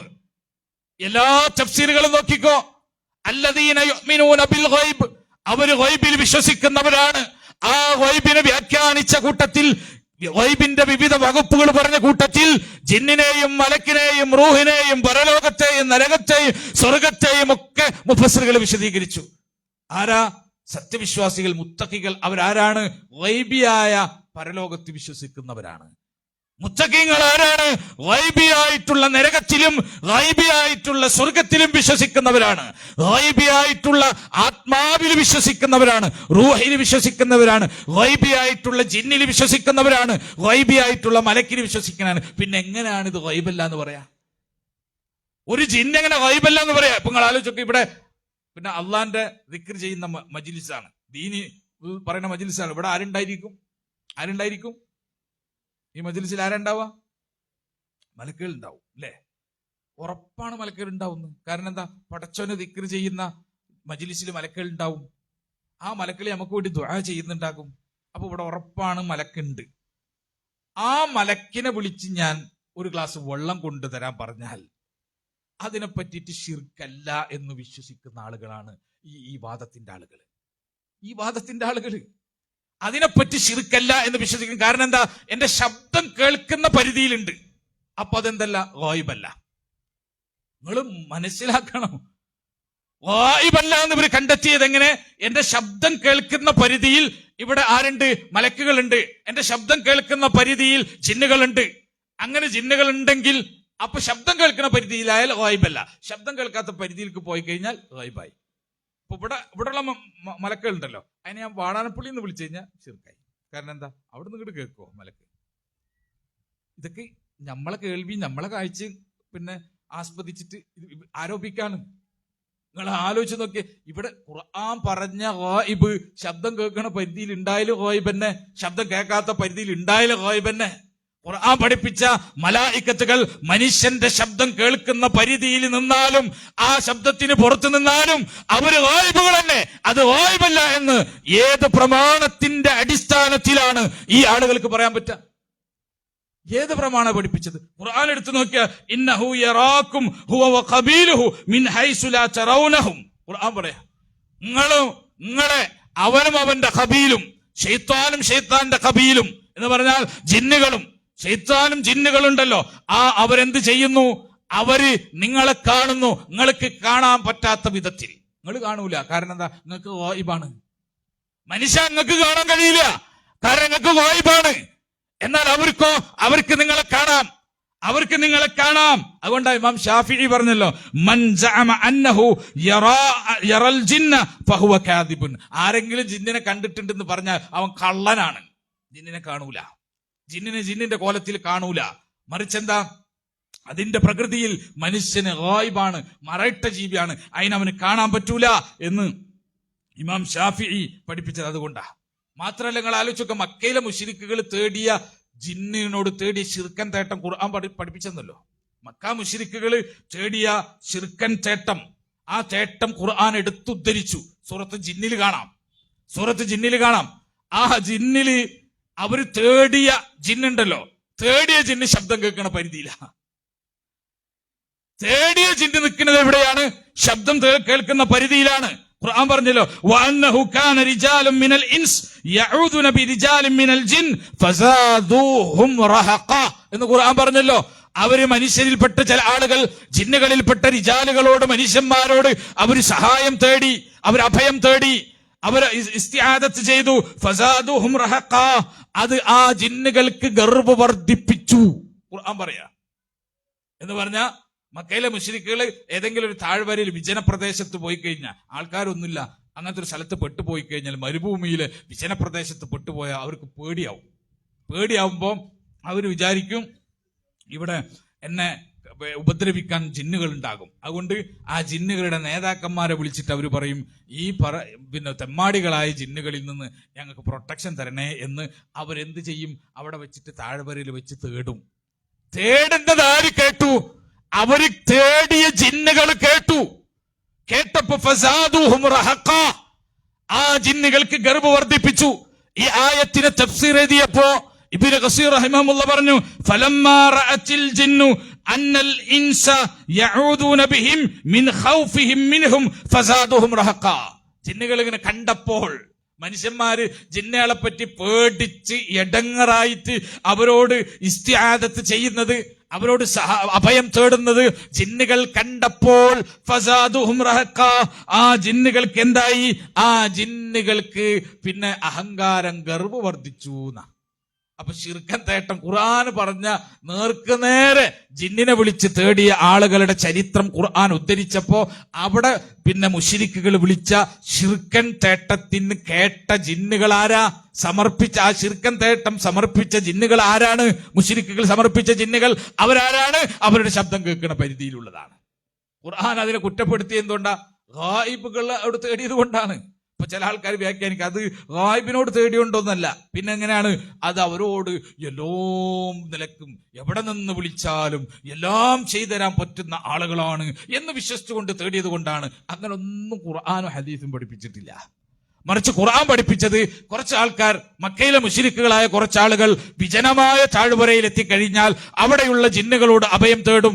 ആ അഭയം തേടുന്നത് കേട്ടിട്ട് ജിന്നുകൾക്ക് അത് ഗർവ് വർദ്ധിപ്പിച്ചു, അഹങ്കാരം വർദ്ധിപ്പിച്ചു. ഒരു കാര്യം ഉറപ്പാണ്, ആ ജിന്നുകൾ മനുഷ്യന്റെ തേട്ടം കേട്ടു ശബ്ദം കേൾക്കുന്ന പരിധിയിലായിരുന്നു, ഗായിബീങ്ങളായിരുന്നു. അല്ലെങ്കിൽ എവിടുന്ന കിട്ടിയത്? ലോകത്ത് അഹ്ലുസുന്നന്റെ ഏതെങ്കിലും ഇമാമ് സലഫി പണ്ഡിതന്മാരിൽ ആരെങ്കിലും ശബ്ദം കേൾക്കുന്ന പരിധിയിൽ നിൽക്കുന്ന ജിന്ന് ഹാദിറിന്റെ ഹുക്കുമ്, ശബ്ദം കേൾക്കുന്ന പരിധിയിൽ നിൽക്കുന്ന മലക്ക് ഹാദിറിന്റെ ഹുക്കുമ്, ശബ്ദത്തിന്റെ കേൾക്കുന്ന അതിന് പുറത്തു പോകുമ്പോ മാത്രമാണ് ജിന്നും മലക്കും ഗായിബിന്റെ ഹുക്കുമിലേക്ക് വരിക എന്ന് വിവരമുള്ള ആരെങ്കിലും പറഞ്ഞിട്ടുണ്ടോ? ഒരു സലഫി പണ്ഡിതൻ പറഞ്ഞിട്ടില്ല. സങ്കൽപ്പിച്ചിട്ടുണ്ടാക്കുക.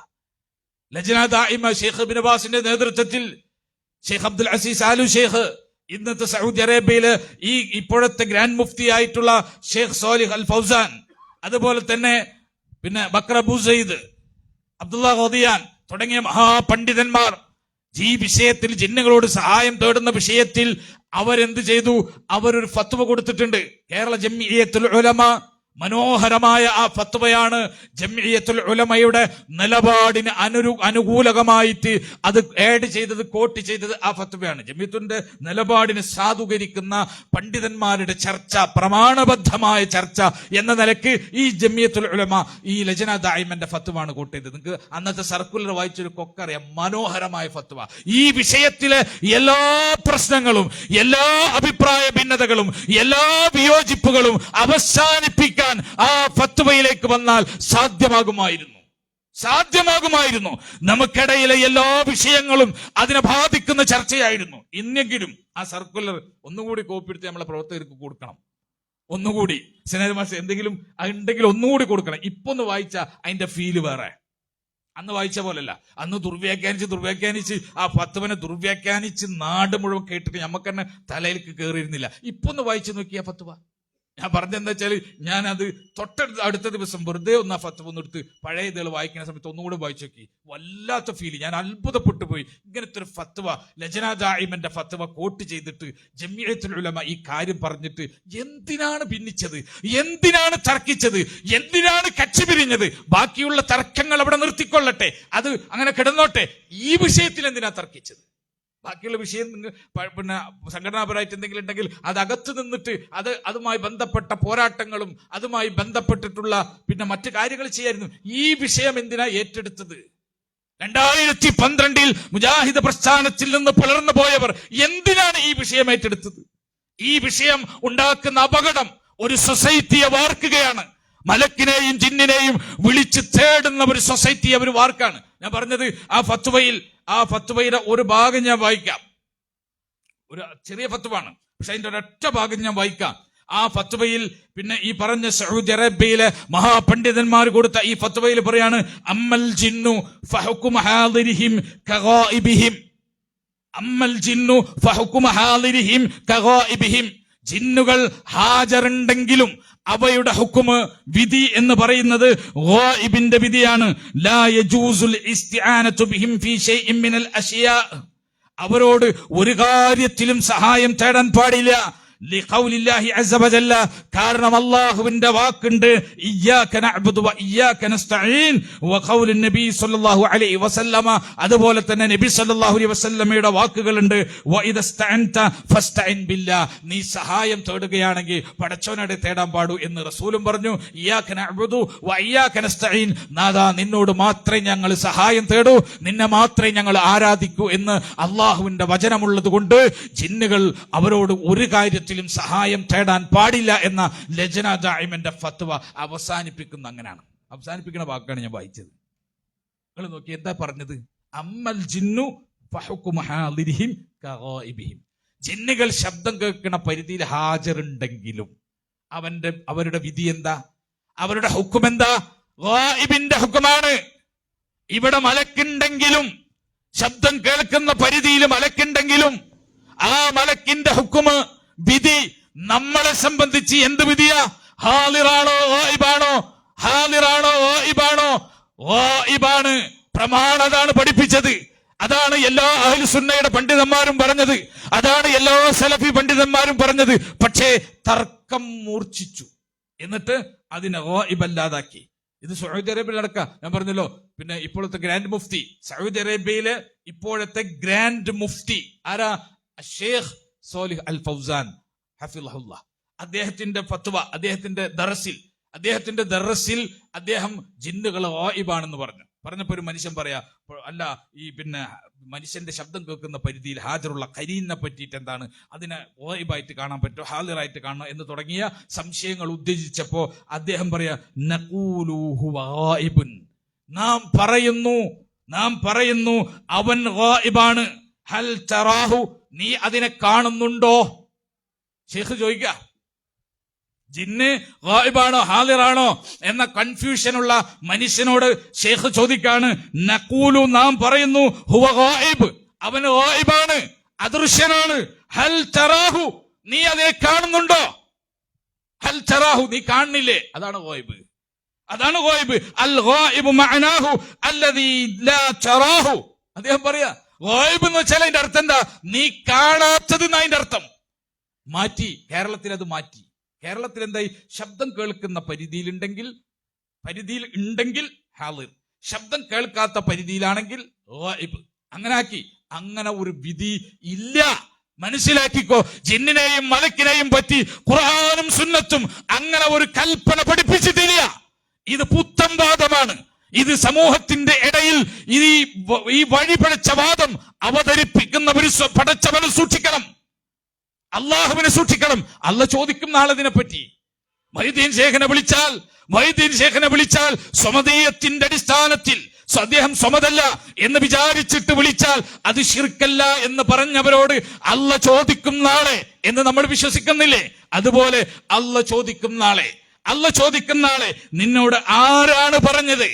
നിന്നോട് ആരാണ് പറഞ്ഞത് നിന്റെ ശബ്ദം കേൾക്കുന്ന പരിധിയിൽ ജിന്നും മലക്കുണ്ടായാൽ അത് ഗായിബല്ല, ഹാളിറാണ്, അതിന്റെ ഹുക്മ മാറുന്ന? ആരാ പഠിപ്പിച്ചത്? ഖുർആൻ പഠിപ്പിച്ചോ? എന്നിട്ട് ഷേഖ് ഫൗസാൻ ആയത്തോതി കൊടുത്ത്. ഏതായത്താ? നമ്മൾ നേരത്തെ ഓതിയില്ലേ സൂറത്ത് അഅറാഫിലായത്ത്, ഇന്നഹു യറാകും ഹുവ വഖബീലുഹു മിൻ ഹൈസു ലാ തറൗനഹും.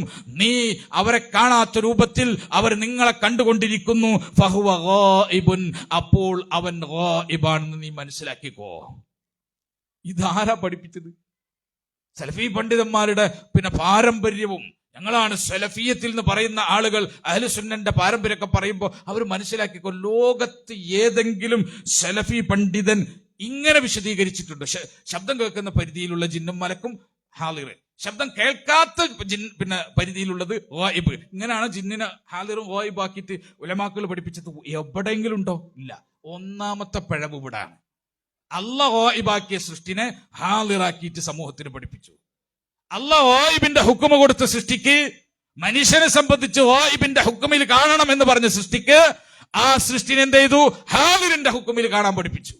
വലിയ പിഴവ്, വലിയ പിഴവ്. ഈ പിഴവ് ആര് പറഞ്ഞാലും, അത് ഏത് സംഘം പറഞ്ഞാലും, ഏത് പണ്ഡിതൻ പറഞ്ഞാലും, നാളെ റബ്ബിന്റെ കോടതിയിൽ ഈ പിഴവിന്റെ പിറകിൽ കൂടിയ സമൂഹത്തിന്റെ ഉത്തരവാദിത്വം അവർക്ക് ഏറ്റെടുക്കേണ്ടി വരും. ഒന്നാമത്തതാ. ഇനി രണ്ടാമത്തെ നിങ്ങൾ ആലോചിക്കുക, എന്താ ഖാദിർ? ഖാദിർ എന്ന് പറഞ്ഞാൽ നിങ്ങൾ വിചാരിക്കുന്ന അപകടമല്ല. ഞാനൊരു സംഘത്തിനോടുള്ള വെറുപ്പോ ഏതെങ്കിലും വിഭാഗത്തിനോടുള്ള എതിർപ്പോ കൊണ്ടോ പറയണതല്ല. നിങ്ങൾ ശരിക്കും മനസ്സിലാക്കിക്കോ, ഖാദിർ എന്ന് പറഞ്ഞാൽ വലിയ അപകടമാണ്. ജിന്ന് ഖാദിറാണ്. അൽ ഖാദിറു അലൽ ഇആന. ഖാദിർ എന്ന് പറഞ്ഞാൽ എന്താ? സഹായിക്കാൻ കഴിവുണ്ടാകുക, അതാണ് ഖാദിർ എന്ന് പറഞ്ഞാൽ. നിങ്ങളൊന്ന് ആലോചിച്ച്, ജിന്നിനോട് സൃഷ്ടികളുടെ കഴിവിൽപ്പെട്ട കാര്യങ്ങളിൽ ഞാൻ സഹായം തേടിയാൽ സഹായിക്കാനുള്ള ഖുദ്റത്ത്, കഴിവ് ആർക്കുണ്ട്? ജിന്നുണ്ട്. അതുകൊണ്ട് ജിന്ന് ഖാദിറാണ്. നിങ്ങൾ ആലോചിച്ച് നോക്കി, അപകടം ആലോചിച്ച് നോക്കി. ഇപ്പൊ ഞാൻ ഇവിടെ ഒരു ജിന്നുണ്ടെങ്കിൽ, ജിന്നെ സഹായിക്കണേ, ഒരു ഗ്ലാസ് വെള്ളം കൊണ്ടുവന്ന് തരണേ എന്ന് പറഞ്ഞാൽ കൊണ്ടുവന്ന് തരാൻ ജിന്നിന് കഴിവുണ്ട്. ചോദിച്ചാൽ കൊണ്ടുവരാൻ ജിന്നിന് പറ്റും. പക്ഷെ ചോദിക്കാൻ പാടില്ല, വസീലത്ത് ശിർക്കാണ്. ഈ വസീലത്ത് ശിർക്ക് എന്ത് കാര്യമാണ്? ചോദിക്കാൻ പാടില്ല, ഹറാമാണ്. ചോദിച്ചാൽ കിട്ടോ കിട്ടില്ലേ? എന്താണ് ഇവർ പഠിപ്പിക്കുന്ന അഖീദ വിശ്വാസം? ചോദിച്ചാൽ കിട്ടോ കിട്ടില്ല. ഞാനൊരു ജിന്നിനോട് ആ ജിന്നിന്റെ കഴിവിൽ അല്ലെങ്കിൽ സൃഷ്ടിന്റെ കഴിവിൽ പെട്ട കാര്യം ചോദിച്ചാൽ അത് ചെയ്തുതരാൻ കഴിവുണ്ടോ? ഇല്ലേ. കഴിവുണ്ടെങ്കിൽ ജിന്ന് ഖാദിറാണ്, കഴിവില്ലെങ്കിൽ ജിന്ന് ഖാദിറല്ല. ഖാദിറല്ലെങ്കിൽ ശിർക്കാണ്. ആലോചിച്ച് നോക്കണം. ഹയ്യും ഹാദിറും ഖാദിർ ആവണം, ശിർക്കല്ലാണ്ടാവണമെങ്കിൽ. ഹയ്യാകണം സൃഷ്ടി, ഹാദിറാകണം, ഖാദിറാകണം. ജീവനുണ്ടാകണം, ഹാജറുണ്ടാകണം, ഖാദിർ കഴിവുള്ളവനാകണം. അപ്പൊ ജിന്നെ എനിക്കൊരു വെള്ളം കൊണ്ടുവാ എന്ന് ഞാൻ ഇവിടെ നിന്ന് തേടിയാൽ ജിന്ന് വെള്ളം കൊണ്ടുവന്ന് തരാൻ പറ്റുമോ? പറ്റില്ലേ. പറ്റുമെന്നാണെങ്കിൽ ജിന്ന് ഖാദിറാണ്, പറ്റില്ല എന്നാണെങ്കിൽ ജിന്ന് ഖാദിറല്ല. അപ്പൊ ജിന്നിനോട് തേടിയാൽ ശിർക്കാകും, ഖാദിറല്ലല്ലോ. പറ്റുന്ന വിശ്വസിച്ചെങ്കിൽ മാത്രമേ ജിന്നിനെ ഖാദിറാണെന്ന് വിശ്വസിക്കാൻ പറ്റൂ. അപകടം കണ്ടോ? എന്നൊരു വളർന്നു വരുന്ന കുട്ടിന്റെ വിശ്വാസം എന്താ?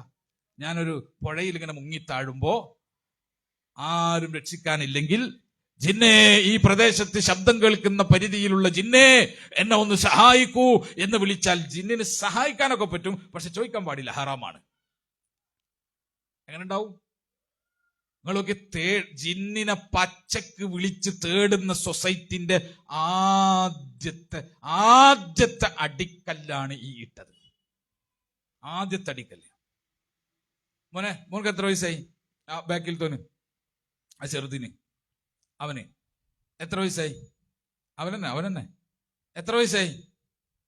നിനക്ക് എത്ര വയസ്സായി?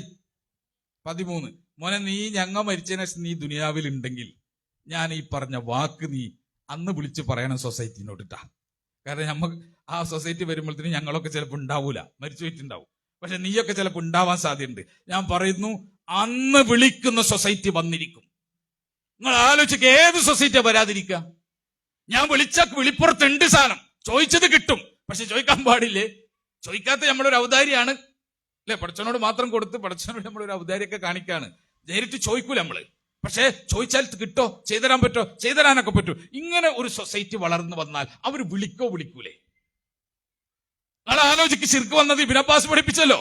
ഇബ്നു അബ്ബാസ് റളിയല്ലാഹു അൻഹു പഠിപ്പിച്ചു. ശിർക്ക് വന്നത് എങ്ങനെയാ? ശിർക്ക് വന്നത് ആദ്യം തന്നെ ശൈത്താൻ വന്നിട്ട് പിന്നെ ഇതാ കുറെ വിഗ്രഹങ്ങൾ, അസ്നാമുകൾ, ഇതിന്റെ അടുത്തിരുന്നിട്ട് നിങ്ങൾ പൂജ തുടങ്ങിക്കോ, ആരാധന തുടങ്ങിക്കോ എന്ന് പറഞ്ഞിട്ടല്ല ശിർക്ക് വന്നത്. ആദ്യത്തെ തലമുറയുടെ അടുത്തേക്ക് ശിർക്ക് വന്നത് എന്താ?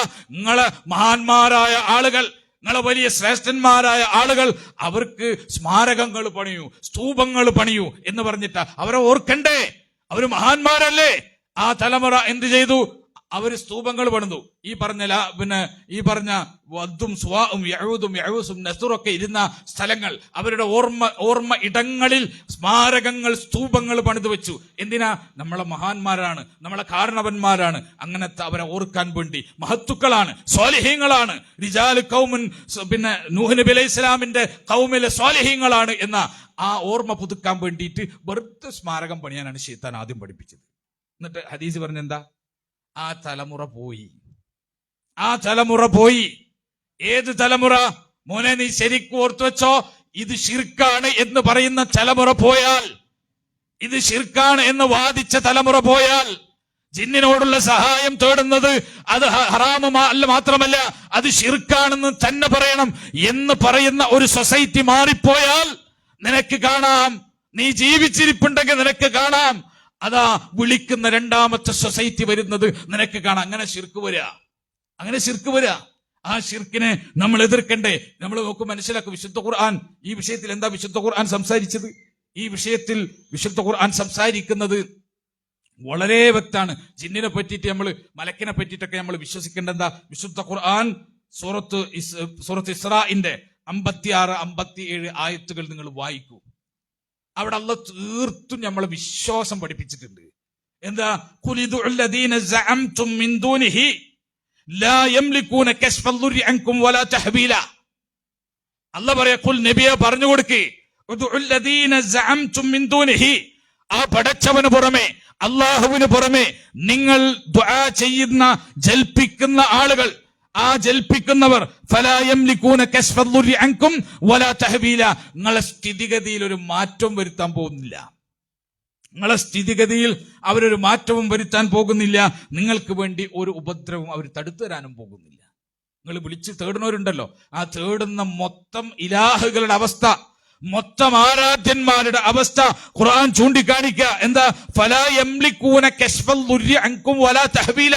എന്നിട്ട് അവരെ പറ്റി പറഞ്ഞു, ഉലൈകല്ലദീന യദ്ഊന യബ്തഗൂന ഇലാ റബ്ബിഹിമുൽ വസീല. അവരിൽ തന്നെ പടച്ചവനോട് ഏറ്റവും അടുത്ത ആളുകൾ അവരെന്ത് ചെയ്യാണ്? അള്ളാഹുവിലേക്ക് വസീല തേടിക്കൊണ്ടിരിക്കുകയാണ്. അയ്യുഹും അഖറബു, അവരിലെ ഏറ്റവും അടുത്തവര് തന്നെ അള്ളാഹുവിലേക്ക് വസീല തേടുന്നു, സാമീപ്യം തേടിക്കൊണ്ടിരിക്കുകയാണ്. വയർജൂന റഹ്മതഹു വയഖാഫൂന അദാബഹു, പടച്ചവന്റെ അദാബിനെ പേടിച്ചിട്ട്, പടച്ചവന്റെ കാരുണ്യത്തെ കൊതിച്ചിട്ട് അള്ളാഹുവിലേക്ക് ഈ ആളുകൾ, നിങ്ങൾ തേടിക്കൊണ്ടിരിക്കുന്ന, ഭൂമിയിൽ നിങ്ങൾ തേടിക്കൊണ്ടിരിക്കുന്ന ആളുകൾ അള്ളാഹുവിലേക്ക് അടുത്തുകൊണ്ടിരിക്കുകയാണ്. അവരിതാ നിങ്ങൾക്കൊരു മാറ്റവും ജീവിതത്തിൽ ഉണ്ടാക്കാൻ പോകുന്നില്ല, നിങ്ങളെ തേട്ടത്തിന് ഒരു ഉത്തരവും അവർ ചെയ്യാൻ പോകുന്നില്ല എന്ന് ഉറച്ച വിശ്വാസം നബിയെ താങ്കൾ പഠിപ്പിച്ചു കൊടുത്തേക്ക് എന്ന് സകല ആളുകളെ പറ്റിയും മുസ്ലിം വിശ്വസിക്കണം. ഇബ്നു അബ്ബാസ് റളിയല്ലാഹു അൻഹു ഹദീസിൽ കാണാം, ഇത് ആരെ പറ്റിയിട്ട് ഈ ആയത്ത് അവതരിച്ചത്? അദ്ദേഹം പറഞ്ഞു, നസലത്ത് ഫീ നഫറം മിനൽ അറബ്, ഈ ആയത്ത് അവതരിപ്പിച്ചത് അറബികളിൽ ഒരു വിഭാഗത്തിന്റെ മേലാണ്. കാനൂ യഅബുദൂന നഫറം മിനൽ ജിന്ന്, അവരാരായിരുന്നു? ജിന്നുകളിൽപ്പെട്ട ഒരു വിഭാഗത്തെ ഇബാദത്ത് ചെയ്ത ആളുകളായിരുന്നു, ആരാധിച്ച ആളുകളായിരുന്നു. ഫഅസ്ലമൽ ജിന്നിയൂന വൽ ഇൻസു അല്ലദീന കാനൂ യഅബുദൂനഹും ലാ യശ്ഉറൂന ബിഇസ്ലാമിഹിം. ആളുകൾ, ആ ജിന്നുകൾ എന്ത് ചെയ്തു? റസൂലുള്ളാഹി സ്വല്ലല്ലാഹു അലൈഹി വസല്ലമയുടെ പ്രബോധനം കേട്ടപ്പോ ആ ജിന്നുകൾ മുസ്ലിമായി തീർന്നു. ആ മുസ്ലിമായ വിവരം ആരറിഞ്ഞിട്ടില്ല? ആ ജിന്നുകളെ വിളിച്ച് തേടിയിരുന്ന മക്കയിലെ മുശ്രിക്കുകൾ അറിഞ്ഞിട്ടില്ല. അവര് തേട്ടം തുടർന്നുകൊണ്ടിരുന്നു. ജിന്നുകളാണെങ്കിലോ ആ ഇസ്ലാം സ്വീകരിച്ചുകൊണ്ട് അള്ളാഹുവിലേക്ക് അടുക്കാനും തുടങ്ങി. അപ്പോഴിറങ്ങിയ ആയത്താണ്.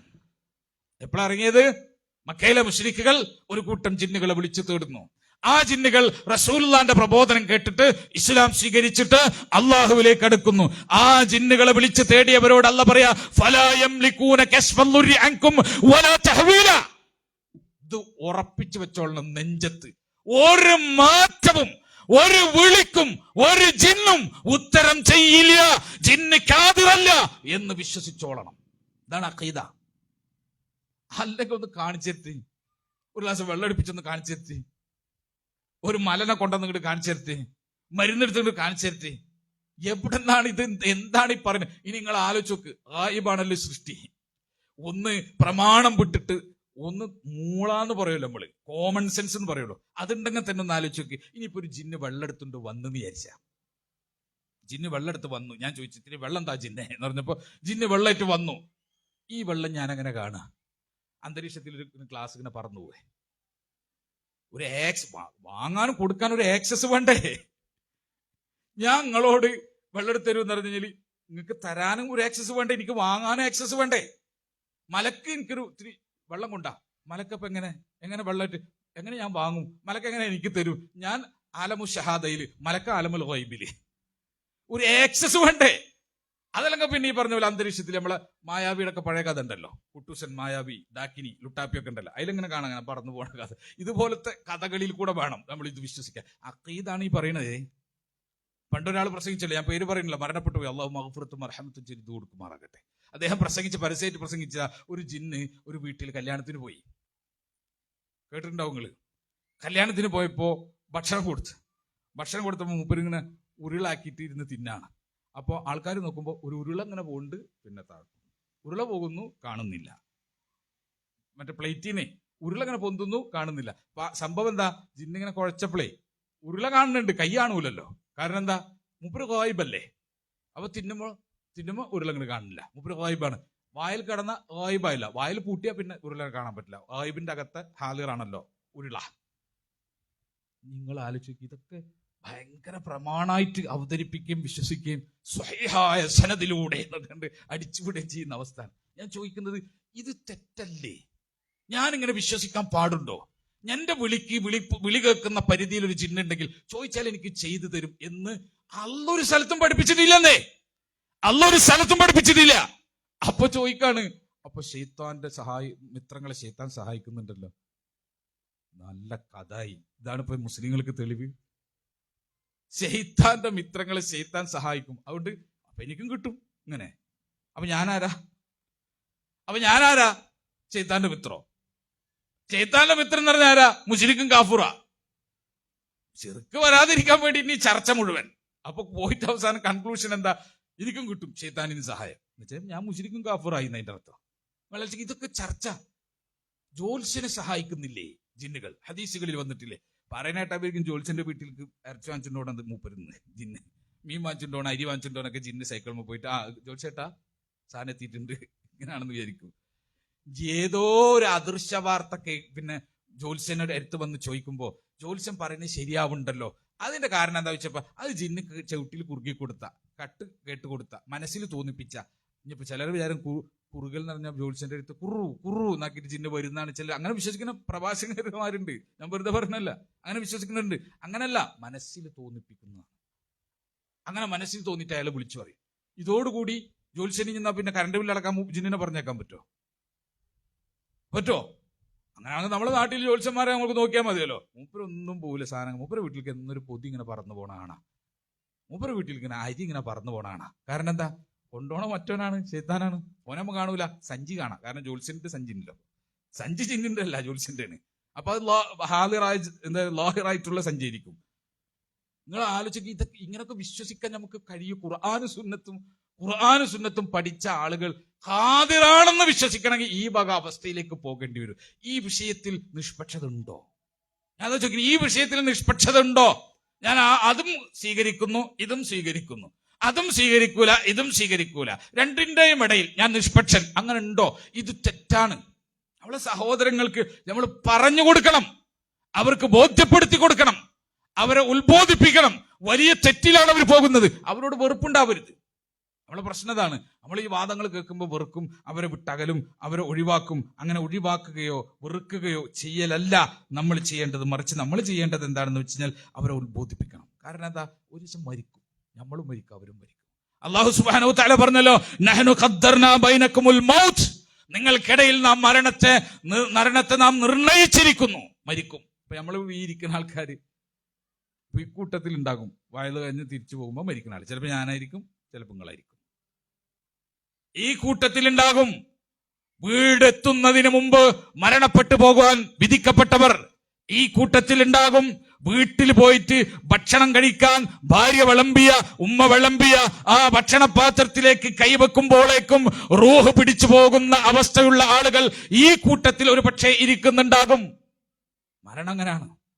നമ്മുടെ സഹോദരങ്ങൾ നമ്മോടൊപ്പിച്ച് ഇന്നലെ വരെ നമ്മോട് ഒന്നിച്ച് തൗഹീദിന് വേണ്ടി പോരാടിയ, സുന്നത്തിന് വേണ്ടി പോരാടിയ, നമുക്ക് ശക്തിയായിരുന്ന നമ്മുടെ പ്രവർത്തകന്മാർ, നമ്മുടെ സഹപ്രവർത്തകന്മാർ അവരെന്തൊക്കെയോ തെറ്റിദ്ധാരണയിൽ അവർ പെട്ടുപോവുകയാണ്. ഇസ്ലാഹി പ്രസ്ഥാനത്തെപ്പറ്റി, മുജാഹിദ് പ്രസ്ഥാനത്തെപ്പറ്റി അവരുടെ മനസ്സിൽ ആരൊക്കെയോ വെറുപ്പുകൾ കുത്തിനിറച്ചത് കൊണ്ട് അവർ നമ്മൾ വെറുത്തുപോയതാണ്. അവർ പാവങ്ങളാണ്, അവർ ശുദ്ധന്മാരാണ്, അവർ നല്ലവരാണ്. അവർക്ക് സന്മാർഗം കാണിച്ചു കൊടുക്കാൻ അതിന്റെ പിറകിൽ നമ്മൾ കൂടണം, അതിന്റെ പിറകിൽ നമ്മൾ പോകണം. ഖുൽ ഇന്നൽ മൗത്ത് അല്ലദീ തഫിറൂന മിൻഹു ഫഇന്നഹും മുലാഖീകും. അല്ലാഹ് തീർത്തു പറഞ്ഞു അവരെ നമ്മൾ വിട്ടുകളയരുത്, അവരെ നമ്മൾ ചേർത്ത് പിടിക്കണം. നിരന്തരമായി അവരോട് വൈജ്ഞാനികമായി നമ്മൾ സംവദിച്ചു കൊണ്ടിരിക്കണം, നമ്മുടെ പക്ഷത്തെ അവർക്ക് ബോധ്യപ്പെടുത്തിക്കൊണ്ടിരിക്കണം. കാരണം നബിയെ പറഞ്ഞു കൊടുക്ക്, ഇന്നൽ മൗത്ത്, നിശ്ചയമായിട്ടും മരണം, അല്ലദീ തഫിറൂന മിൻഹു, ആ മരണത്തിൽ നിന്ന് നിങ്ങൾ ഓടിയകലാണ്. മരിക്കാൻ ആർക്കും ഇഷ്ടമില്ല, ആ മരണത്തിൽ നിന്ന് ഓടിയകലാണ്. ഫഇന്നഹു മുലാഖീകും, നിശ്ചയമായിട്ടും ആ മരണം നിങ്ങളെ കണ്ടുമുട്ടും. നിങ്ങളുടെ കണ്ണുകൊണ്ട് കണ്ണുകളിലേക്ക് നോക്കും, നിങ്ങളെ മുഖാമുഖം ആ മരണം നോക്കും. സുമ്മ തുറദ്ദൂന ഇലാ ആലിമിൽ ഗൈബി വശഹാദ, പിന്നീട് നിങ്ങളെ ദൃശ്യവും അദൃശ്യവും അറിയുന്ന അല്ലാഹുവിലേക്ക് മടക്കും. ഫയുനബ്ബിഉകും ബിമാ കുൻതും തഅമലൂൻ, അന്ന് നിങ്ങൾ പ്രവർത്തിച്ച കാര്യങ്ങളെപ്പറ്റി നിങ്ങളെ അവൻ വിവരം അറിയിച്ചു കൊണ്ടേയിരിക്കും എന്ന് വിശുദ്ധ ഖുർആൻ നമ്മളെ പഠിപ്പിക്കാണ്. നമ്മുടെ സഹോദരങ്ങൾ സംഭവിച്ചു പോയ അബദ്ധം ഗുരുതരമാണ് എന്ന് അവര് മരിക്കുന്നതിന്റെ മുമ്പ്, നമ്മൾ മരിക്കുന്നതിന് മുമ്പ് അവരെ നമ്മൾ ഓർമ്മപ്പെടുത്തണം, അവരെ നമ്മൾ ബോധ്യപ്പെടുത്തണം. ആ ബോധ്യത്തോടെയാണ് അവർ മരിക്കേണ്ടത്. കാരണം അല്ലാഹു സുബ്ഹാനഹു വ തആല ഒരു മനുഷ്യന്റെ റൂഹ് പിടിക്കാൻ തീരുമാനിച്ചു കഴിഞ്ഞാൽ പിന്നെ അവന് എന്തില്ല, ഒരു രക്ഷയില്ല, തിരുത്താനുള്ള അവസരമില്ല, തിരിഞ്ഞു നടക്കാനുള്ള അവസരമില്ല, നന്നാവാനുള്ള അവസരമില്ല, പ്രായശ്ചിത്തത്തിനുള്ള അവസരമില്ല. അവന് ഒരു സാധ്യതയും ചാൻസും അല്ലാഹു വച്ചില്ല. ഫലൗലാ ഇദാ ബലഗത്തിൽ ഹുൽഖൂം, നിങ്ങളുടെ തൊണ്ടക്കുഴിയിലേക്ക് ഹൽക്കിലേക്ക്, നിങ്ങളുടെ ഹൽക്കിലേക്ക് നിങ്ങളുടെ റൂഹ്, നിങ്ങളുടെ പ്രാണൻ എത്തിക്കഴിഞ്ഞാൽ വഅൻതും ഹീനഇദിൻ തൻദുറൂൻ, ആ സമയം നിങ്ങൾ ചുറ്റും നിന്ന് നോക്കി നിൽക്കാനേ നിങ്ങൾക്ക് സാധ്യമാകൂ. അതിനപ്പുറം ഒന്നും ചെയ്തു കൊടുക്കാൻ സാധ്യമല്ല. ആ റൂഹ് തൊണ്ടക്കുഴിയിലേക്ക് എത്തും, ആ ദിവസമുണ്ടാകും. കല്ലാ ഇദാ ബലഗത്തിൽ തറാഖിയ, അതെ നിങ്ങളുടെ രണ്ട് ചങ്കല്ലുകൾ, ഈ രണ്ട് എല്ലുകൾ, അതിന്റെ ഇടയിലേക്ക്, തറാഖിയിലേക്ക് ആ റൂഹ് എത്തും, ആ പ്രാണനെത്തും. വഖീല മൻ റാഖ്, ആ സമയത്ത് ആളുകൾ പറയും, ആരാണൊന്ന് മന്ത്രിച്ചു കൊടുക്കാൻ? ആ മനുഷ്യൻ പടയുകയാണ്, ആ മനുഷ്യന് ശ്വാസം കിട്ടുന്നില്ല, അയാളുടെ കണ്ണുകൾ വെള്ളച്ചു പോവുകയാണ്, അയാളുടെ കണ്ണുകൾ മറയുകയാണ്, അയാളുടെ ശരീരം വിറക്കുകയാണ്, അയാൾ ഇതാ തളർന്നു പോയിരിക്കുകയാണ്, ആരെങ്കിലും ഒന്ന് മന്ത്രിച്ചു കൊടുക്ക് എന്ന് പുറത്തു നിന്ന് നമ്മൾ വിളിച്ചു പറയും. എന്നാൽ നിനക്ക് മനസ്സിലാകും നിന്റെ ഫിറാഖത്തി, നിന്റെ വേർപാടെത്തി, നിന്റെ മരണമെത്തി, നിന്റെ അവധിയെത്തി, നിന്റെ ആയുസ് ഒടുങ്ങുന്ന സമയമെത്തി എന്ന് നീ മാത്രം തിരിച്ചറിയും. ചുറ്റുമുള്ള ആളുകൾ നിനക്ക് ശ്വാസോച്ഛ്വാസം തരികയാണ്, ചുറ്റുമുള്ള ആളുകൾ നിനക്ക് വെള്ളം തരികയാണ്, നിന്റെ നെഞ്ച് തടവിത്തരികയാണ്, നിനക്ക് അവർ വേണ്ടുന്ന സൗകര്യങ്ങളും ചികിത്സകളും ഒരുക്കുന്ന തിരക്കിലാണ്. തിരിച്ചു കൊണ്ടുവരാൻ പറ്റുമെന്ന് വിചാരിച്ചിട്ട് പക്ഷെ നിനക്കറിയാം നിന്റെ വിടവാങ്ങലാണ്, നിന്റെ വേർപാടാണ്, ഇനി ഒരു തിരിച്ചു പോക്കില്ല എന്ന് നീ മനസ്സിലാക്കും. ആ സമയം വേദന കൊണ്ട് നിന്റെ കണങ്കാലുകൾ തമ്മിൽ പരസ്പരം കൂട്ടി ഉരസി നീ വേദന കൊണ്ട് പടയും. നിനക്ക് താങ്ങാൻ കഴിയാത്ത, സഹിക്കാൻ കഴിയാത്ത ആ വേദന നീ അനുഭവിച്ചു കൊണ്ടേയിരിക്കും. ഇലാ റബ്ബിക യൗമഇദിനിൽ മസാഖ്, ആ സമയത്ത് നിന്നെ തെളിച്ചു കൊണ്ടുപോവുക മാടുകളെ തെളിച്ചു കൊണ്ടുപോകുന്നത് പോലെ, മാടുകളെ ആലകളിലേക്ക് തെളിച്ചു കൊണ്ടുപോകുന്നത് പോലെ നിന്റെ റൂഹിനെ തെളിച്ചു കൊണ്ടുപോകും. നിന്റെ റൂഹിനെ മലക്കുകൾ പറിച്ചെടുത്ത് തെളിച്ചുകൊണ്ട് നിന്റെ റബ്ബിന്റെ അരികിലേക്ക് പോകും. പോകും. ഇന്ന റൂഹ ഇദാ ഖുബില തബിഅഹു ബസർ. ആ സമയത്തുണ്ടല്ലോ നിന്റെ റൂഹ്, നിന്റെ കണ്ണുകൾ ആ റൂഹിനെ നോക്കിക്കൊണ്ടേയിരിക്കും. മരിക്കണ സമയത്ത് നമ്മൾ കണ്ടിട്ടുണ്ടല്ലോ, മരിക്കണത് ദൃശ്യങ്ങൾ നിങ്ങൾ നോക്കിക്കോ. ആളുകൾ എങ്ങനെയാണ്? എന്തോ കണ്ട്, എന്തോ നോക്കി, എന്തിനെയോ നോക്കിക്കൊണ്ടിട്ടാണ് മരിച്ചു പോവുക. അതുകൊണ്ടാ പലരും കണ്ണ് തുറന്നിരിക്കുന്നുണ്ടാവും. നമ്മൾ പോയിട്ട് കണ്ണടച്ചു കൊടുക്കണം. കാരണം എന്താ? കണ്ണടച്ചു കൊടുത്തിട്ടില്ലെങ്കിൽ അത് തുറന്നു ഇരിക്കും. അത് എന്തോ നോക്കിയതാണ്, എന്തോ കണ്ടിട്ടുണ്ട് മൂപ്പര് മരിക്കുന്നതിന് മുമ്പ്. നമുക്കറിയാം കണ്ടതെന്താ? റസൂലുള്ള പറഞ്ഞു, ഇന്ന റൂഹ്, നിശ്ചയമായിട്ടും റൂഹ്, ആത്മാവ്, ഇദാ ഖുബില, അതിനെ പിടിക്കപ്പെട്ടാൽ തബിഅഹുൽ ബസർ, അത് കണ്ണുകൾ അതിനെ നോക്കിക്കൊണ്ടിരിക്കും. റൂഹിനെങ്ങനെ ചങ്കീന്നല്ല ഇങ്ങനെ എടുത്തുകൊണ്ട് പോണത്, കണ്ണിങ്ങനെ അതിനെ നോക്കും. അതാ കണ്ണിങ്ങനെ തുറന്നിരിക്കണം. അങ്ങനെ നമ്മളും മരിക്കും, എല്ലാവരും മരിക്കും. മുജാഹിദ് പ്രസ്ഥാനത്തിൽ നിന്ന് പുലർന്നവരും മാറി നിന്നവരും ജമാഅത്തിൽ നിന്ന് ഒഴിഞ്ഞു പോയവരും ഇതിനെതിരെ പരസ്യമായി ചീത്ത വിളിച്ചവരും എല്ലാം മരിക്കും. അതുകൊണ്ട് ആ മരണത്തിൽ അതിനുശേഷം തിരുത്താനും പിന്നെ സാധ്യമല്ല. അതിനുശേഷം നന്നാക്കാന്ന് വിചാരിച്ചാൽ നടക്കൂല. അതുകൊണ്ട് നമ്മുടെ സഹോദരങ്ങൾക്ക് അവർ മരിക്കുന്നതിന് മുമ്പ് അവർക്ക് ഈ സത്യം നമ്മൾ എത്തിക്കണം. അവരോട് വെറുപ്പിന്റെ ആവശ്യമില്ല, പക്ഷേ സത്യം പറയാതിരിക്കേണ്ട ആവശ്യമില്ല. അവരെ സംബന്ധിച്ച് അവരുടെ അടുത്തേക്ക് നമ്മൾ പോകണം. പിഴവിലാണ്, അബദ്ധത്തിലാണ് എൻ്റെ സഹോദര നീ വന്നു പെട്ടത്, നീ തിരിച്ചു വരണം, നീ തിരുത്തണം. എന്തിനാണ്? നമുക്കൊന്നിച്ച് ദഅവത്ത് നടത്താൻ, നമുക്കൊന്നിച്ച് തൗഹീദിന്റെ പ്രബോധനം നടത്താൻ. അതിന് നീ തിരിച്ചു വരണം. നമ്മൾ നിശബ്ദമായാൽ, നമ്മൾ നിഷ്പക്ഷരായാൽ അവരെ നന്നാക്കാൻ പോലും ആളുണ്ടാവൂല. അടുത്ത തലമുറയ്ക്ക് ഇത് പകർന്നു കൊടുക്കാൻ ആളുണ്ടാവൂല. ഇത് വ്യാപിക്കും. ശരിക്കും അങ്ങനെയാണ്. ഫിത്ന എന്ന് പറഞ്ഞാൽ അങ്ങനെയാണ്. വാതിലൊന്ന് തുറന്നാ മതി. ആ വാതിലിലൂടെ പിന്നെ അത് പ്രവഹിച്ചുകൊണ്ടേ ഇരിക്കും. അത് അടക്കാൻ സാധിക്കില്ല, തടുക്കാൻ സാധിക്കില്ല. അതിങ്ങനെ പ്രവഹിച്ചുകൊണ്ടേ ഇരിക്കുമെന്ന് നമ്മൾ മനസ്സിലാക്കുക.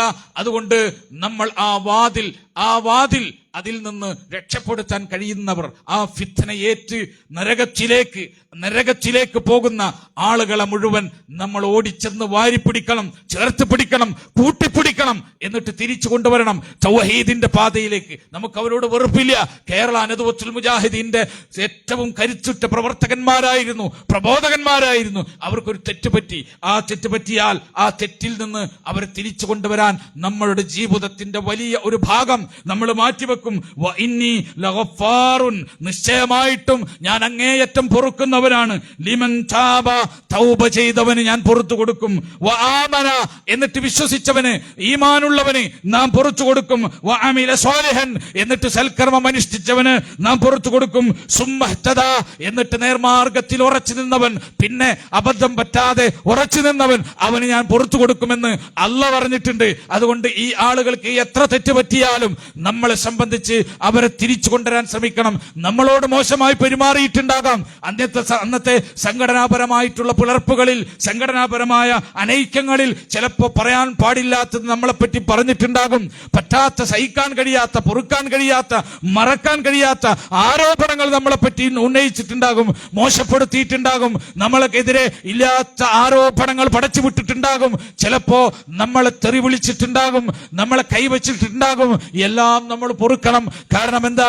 എല്ലാം പൊറുക്കുന്ന റബ്ബ്, എല്ലാം പൊറുക്കാൻ നമ്മളെ പഠിപ്പിച്ചവനാണ്. അവർ തിരിച്ചു വന്നാൽ മതി. നമ്മളെ വിളിച്ച ചീത്ത, നമ്മൾക്കെതിരെ പറഞ്ഞ ആരോപണങ്ങൾ, നമ്മളെ കൈവച്ചത്, നമ്മളെ അപമാനിച്ചത്, നമ്മളെ വ്യക്തിഹത്യ നടത്തിയത്, എല്ലാം നമുക്ക് പൊറുക്കാം. കാരണം അതിനേക്കാൾ വലുതാണ് അവർ നമ്മിലേക്ക് വരുന്നത്, അവർ നമ്മോടൊപ്പം ചേർന്ന് നിൽക്കുന്നത്, അവരെ ചേർത്ത് പിടിക്കുന്നത്. അതിനേക്കാൾ നമുക്ക് ഇഷ്ടമാണ്.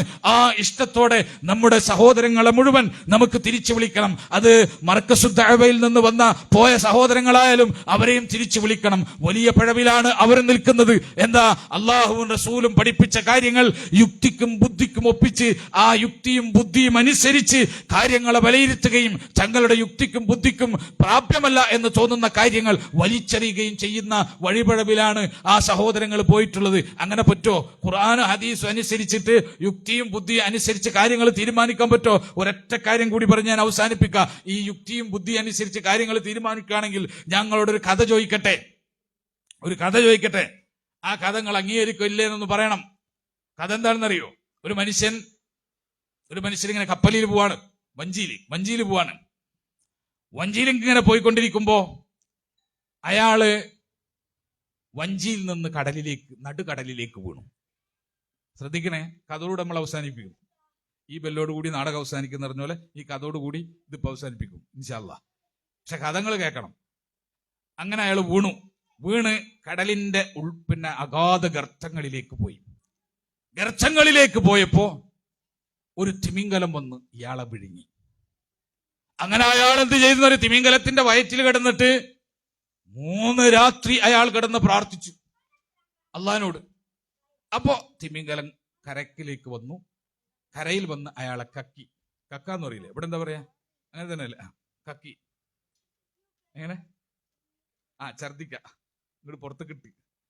അപ്പൊ അയാള് എനിക്ക് മുടിയൊക്കെ കീറി നന്നായി നടന്നുപോയി. ഈ കഥ നിങ്ങൾ വിശ്വസിക്കോ ഇല്ലേ? ഈ കഥ നിങ്ങൾ വിശ്വസിക്കോ ഇല്ലേ? പറയ്, വിശ്വസിക്കോ? നിങ്ങൾ വിശ്വസിക്കോ? ഉണ്ടെന്ന് അറിഞ്ഞാലൊന്ന് കൈവയ്ക്ക്, വിശ്വസിക്കും അല്ലേ? ഞാനിത് പറഞ്ഞെങ്കിൽ വിശ്വസിക്കും. സത്യാണോ? ഞാൻ ഈ കഥ പറഞ്ഞെങ്കിൽ വിശ്വസിക്കോ? എന്തുകൊണ്ടാ വിശ്വസിക്കണേ? അതാണ് പ്രശ്നം. ഖുർആൻ ഈ കഥ പറഞ്ഞിട്ടില്ലെങ്കിൽ ഞാൻ ഈ കഥ പറഞ്ഞാൽ വിശ്വസിക്കോ? ഇല്ല. ഇത് ബുദ്ധിക്ക് യോജിച്ച കഥയാണോ ബുദ്ധിക്കെതിരായ കഥയാണോ? ബുദ്ധിക്കെതിരാണ്. കാരണം എന്താ, ഒന്നൊരാൾ കടലിൽ വീണു, ശരി, അത് നമുക്ക് സമ്മതിക്കാം. കടലിൽ വീഴ ബുദ്ധിക്കെതിരല്ല, നമ്മൾ പോയി ചാടിയാൽ വീഴും അല്ലേ? അങ്ങനെ വീണ് ഒരു തിമിംഗലത്തിന് വിഴുങ്ങി നേരിക്കും, അതും ശരി. തിമിംഗലുള്ളിടത്ത് വായോർന്നിരിക്കുന്നിടത്ത് ആരെങ്കിലും ചാടിയാൽ തിമിംഗലം ചിലപ്പോൾ വിഴുങ്ങിയേക്കും, അതും ബുദ്ധിക്കൊക്കെ. പക്ഷെ ആ തിമിംഗലത്തിന്റെ വയറിന്റെ ഉള്ളിൽ 3 ദിവസം നിന്നു. അപ്പൊ നമ്മൾ ഇപ്പോഴത്തെ കഥ പറയും തള്ളു എന്നറിയും അല്ലേ? തള്ളി, വല്ലാത്ത തള്ളായി അല്ലേ? 3 ദിവസേ നിങ്ങളൊക്കെ ആമാശയത്തിൽ പോയിട്ട് ആസിഡ് വർക്ക് ചെയ്ത് ദഹിച്ച് പുറത്തേക്കണം. യുക്തി സയൻസ് വെച്ച് നോക്കിയാൽ ഈ കഥ വിശ്വസിക്കാൻ പറ്റൂല. സയൻസിനെതിരാണ്. 3 ദിവസമാണ് കിടന്നത്, 3 രാവ് എന്ന് പറഞ്ഞാൽ 3 രാത്രി കിടന്നല്ലോ. എന്നിട്ട് ഈ തിമിംഗലം പുറത്തേക്ക് വന്നിട്ട് ഇയാൾ ഛർദിച്ചപ്പോ കക്കിയപ്പോ ഇയാള് ജീവനോടെ എനിക്ക് നാട്ടിലേക്ക് പോയി എന്ന് പറഞ്ഞു കഴിഞ്ഞാല് നമ്മൾ വിശ്വസിക്കൂല അല്ലേ? പക്ഷെ ഖുർആൻ പറഞ്ഞു കഥാപാത്രം യൂനുസ് നബി ആയിപ്പോയി, അതുകൊണ്ട് നമ്മള് ഉറപ്പാണ് അല്ലേ? ഉറപ്പല്ലേ? കൺഫ്യൂഷൻ ഉണ്ടോ ഇതില്? നടന്നോ ഇല്ലേ? കൺഫ്യൂഷൻ ഉണ്ടോ? ഇല്ല. അപ്പൊ ഉറപ്പിച്ച്. ഇതിന്റെ അർത്ഥം എന്താ? ബുദ്ധി മാറ്റി വെച്ചിട്ട് യുക്തി എടുത്ത് ദൂരെ എറിഞ്ഞിട്ട് നമ്മൾ എന്ത് ചെയ്യും? ഈമാൻ സ്വീകരിക്കും. അള്ളാഹ് പറഞ്ഞു സ്വീകരിക്കും, ഖുർആൻ ഹദീസും സ്വീകരിക്കും. അപ്പൊ യുക്തി എല്ലായിടത്തും നടക്കൂല, ബുദ്ധി എല്ലായിടത്തും നടക്കൂല. ഈ യുക്തിക്കും ബുദ്ധിക്കനുസരിച്ച് ഖുർആനും ഹദീസിന്റെയും താല്പര്യങ്ങളെ ട്രിം ചെയ്യാനാണ് നടക്കണമെങ്കിൽ, അതിനെ കട്ട് ചെയ്ത് കളയാനാണ് നടക്കണമെങ്കിൽ പിന്നെ ഖുർആൻ ഹദീസ് ഉണ്ടാവൂല. അകപ്പാടെ കുറച്ച് കാര്യങ്ങൾ ഉണ്ടാവും, നമുക്ക് ഇഷ്ടപ്പെട്ട കുറച്ച് കാര്യം അതിൽ ഒതുങ്ങേണ്ടി വരും. അതുകൊണ്ട് നമ്മൾ മനസ്സിലാക്കിക്കോ, ഖുർആൻ വിശദീകരിച്ചോ, സ്വഹീഹായ ഹദീസ് വന്നോ, പിന്നെ നമ്മളെ യുക്തിയും ബുദ്ധിയും ഒന്നും വേണ്ട. ഈ ലോകത്ത് യുക്തിയും ബുദ്ധിയും പറ്റി നമ്മളെ യുക്തിക്കും ബുദ്ധിക്കും പ്രവേശിക്കാൻ പറ്റുന്ന ഏരിയ വളരെ ചെറുതാണ്. മനുഷ്യന്റെ യുക്തിക്ക് ഇപ്പൊ നിങ്ങൾ ആലോചിച്ച് നോക്കൂ, ഈ പ്രപഞ്ചത്തിൽ ചുരുങ്ങിയത് 4 ഡൈമെൻഷനുള്ള സമയമുണ്ടെന്നാണ് ഫിസിക്സ് ഇപ്പൊ ചർച്ച ചെയ്യുന്നത്. ചുരുങ്ങിയത് 12 വരെ പറഞ്ഞിട്ടുണ്ട് ചില ശാസ്ത്രജ്ഞന്മാര്, എന്നാലും ചുരുങ്ങിയത് 4 ടൈം ഉണ്ടെന്ന് ഈ പ്രപഞ്ചത്തിൽ. കേൾക്കുമ്പോ തന്നെ തലറങ്ങണം, പടച്ചന് 4 ടൈമോ?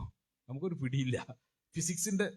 ഫിസിക്സിന്റെ ആളുകളാണ്, അഹലുകാരാണ് സംസാരിക്കുന്നത്. നിങ്ങൾ ആലോചിച്ചു ഞാൻ എന്നിട്ടോ അതിനെപ്പറ്റി അവർ പറഞ്ഞ നമുക്ക് പിടിയിട്ടില്ല. അപ്പൊ ഈ പ്രപഞ്ചത്തിൽ ഉണ്ട് എന്ന് നമ്മൾ ധരിക്കുന്ന സംവിധാനങ്ങൾ പോലും നമ്മുടെ യുക്തിക്ക് പൂർണ്ണമായിട്ട് ഗ്രഹിക്കാനും തൃപ്തിപ്പെടാനും സാധിക്കില്ല. പിന്നാണോ ആലമുൽ ഗൈബിന്റെ കാര്യങ്ങൾ? ആലമുൽ ഗൈബുമായി ബന്ധപ്പെട്ട കാര്യങ്ങൾ നമുക്ക് പിന്നെ ഉൾക്കൊള്ളാൻ പറ്റുമോ? ഉൾക്കൊള്ളാനേ പറ്റൂല. പക്ഷെ നമ്മൾ വിശ്വസിക്കും. അതെന്തുകൊണ്ടാ? ഈമാനാണ്. അങ്ങനെ അള്ളാഹും റസൂലും പറഞ്ഞു എന്ന് ഉറപ്പുണ്ടായാൽ മതി. അള്ളാഹുവും റസൂലും പറഞ്ഞു എന്ന് ഉറപ്പുണ്ടായാൽ അത് സ്വീകരിക്കുന്ന അവസ്ഥയിലേക്ക് നമ്മൾ മാറണം. അത് മാറുന്നതിനെ നമ്മളെ തടുക്കുന്ന ചിന്തകൾ യുക്തിവാദമാണോ? അത് മാറുന്നത് നമ്മളെ തടുക്കുന്ന ചിന്ത സയൻസ് വാദമാണോ? അത് മാറുന്നതിലേക്ക് നമ്മളെ തടുക്കുന്ന ചിന്ത ഇപ്പറഞ്ഞ യുക്തിബോധങ്ങളാണോ? എങ്കിൽ അതിനെയെല്ലാം കൈവഴിച്ച് ഖുർആനും സുന്നത്തും പറഞ്ഞാൽ അവിടെ യുക്തിയുമില്ല ബുദ്ധിയുമില്ല.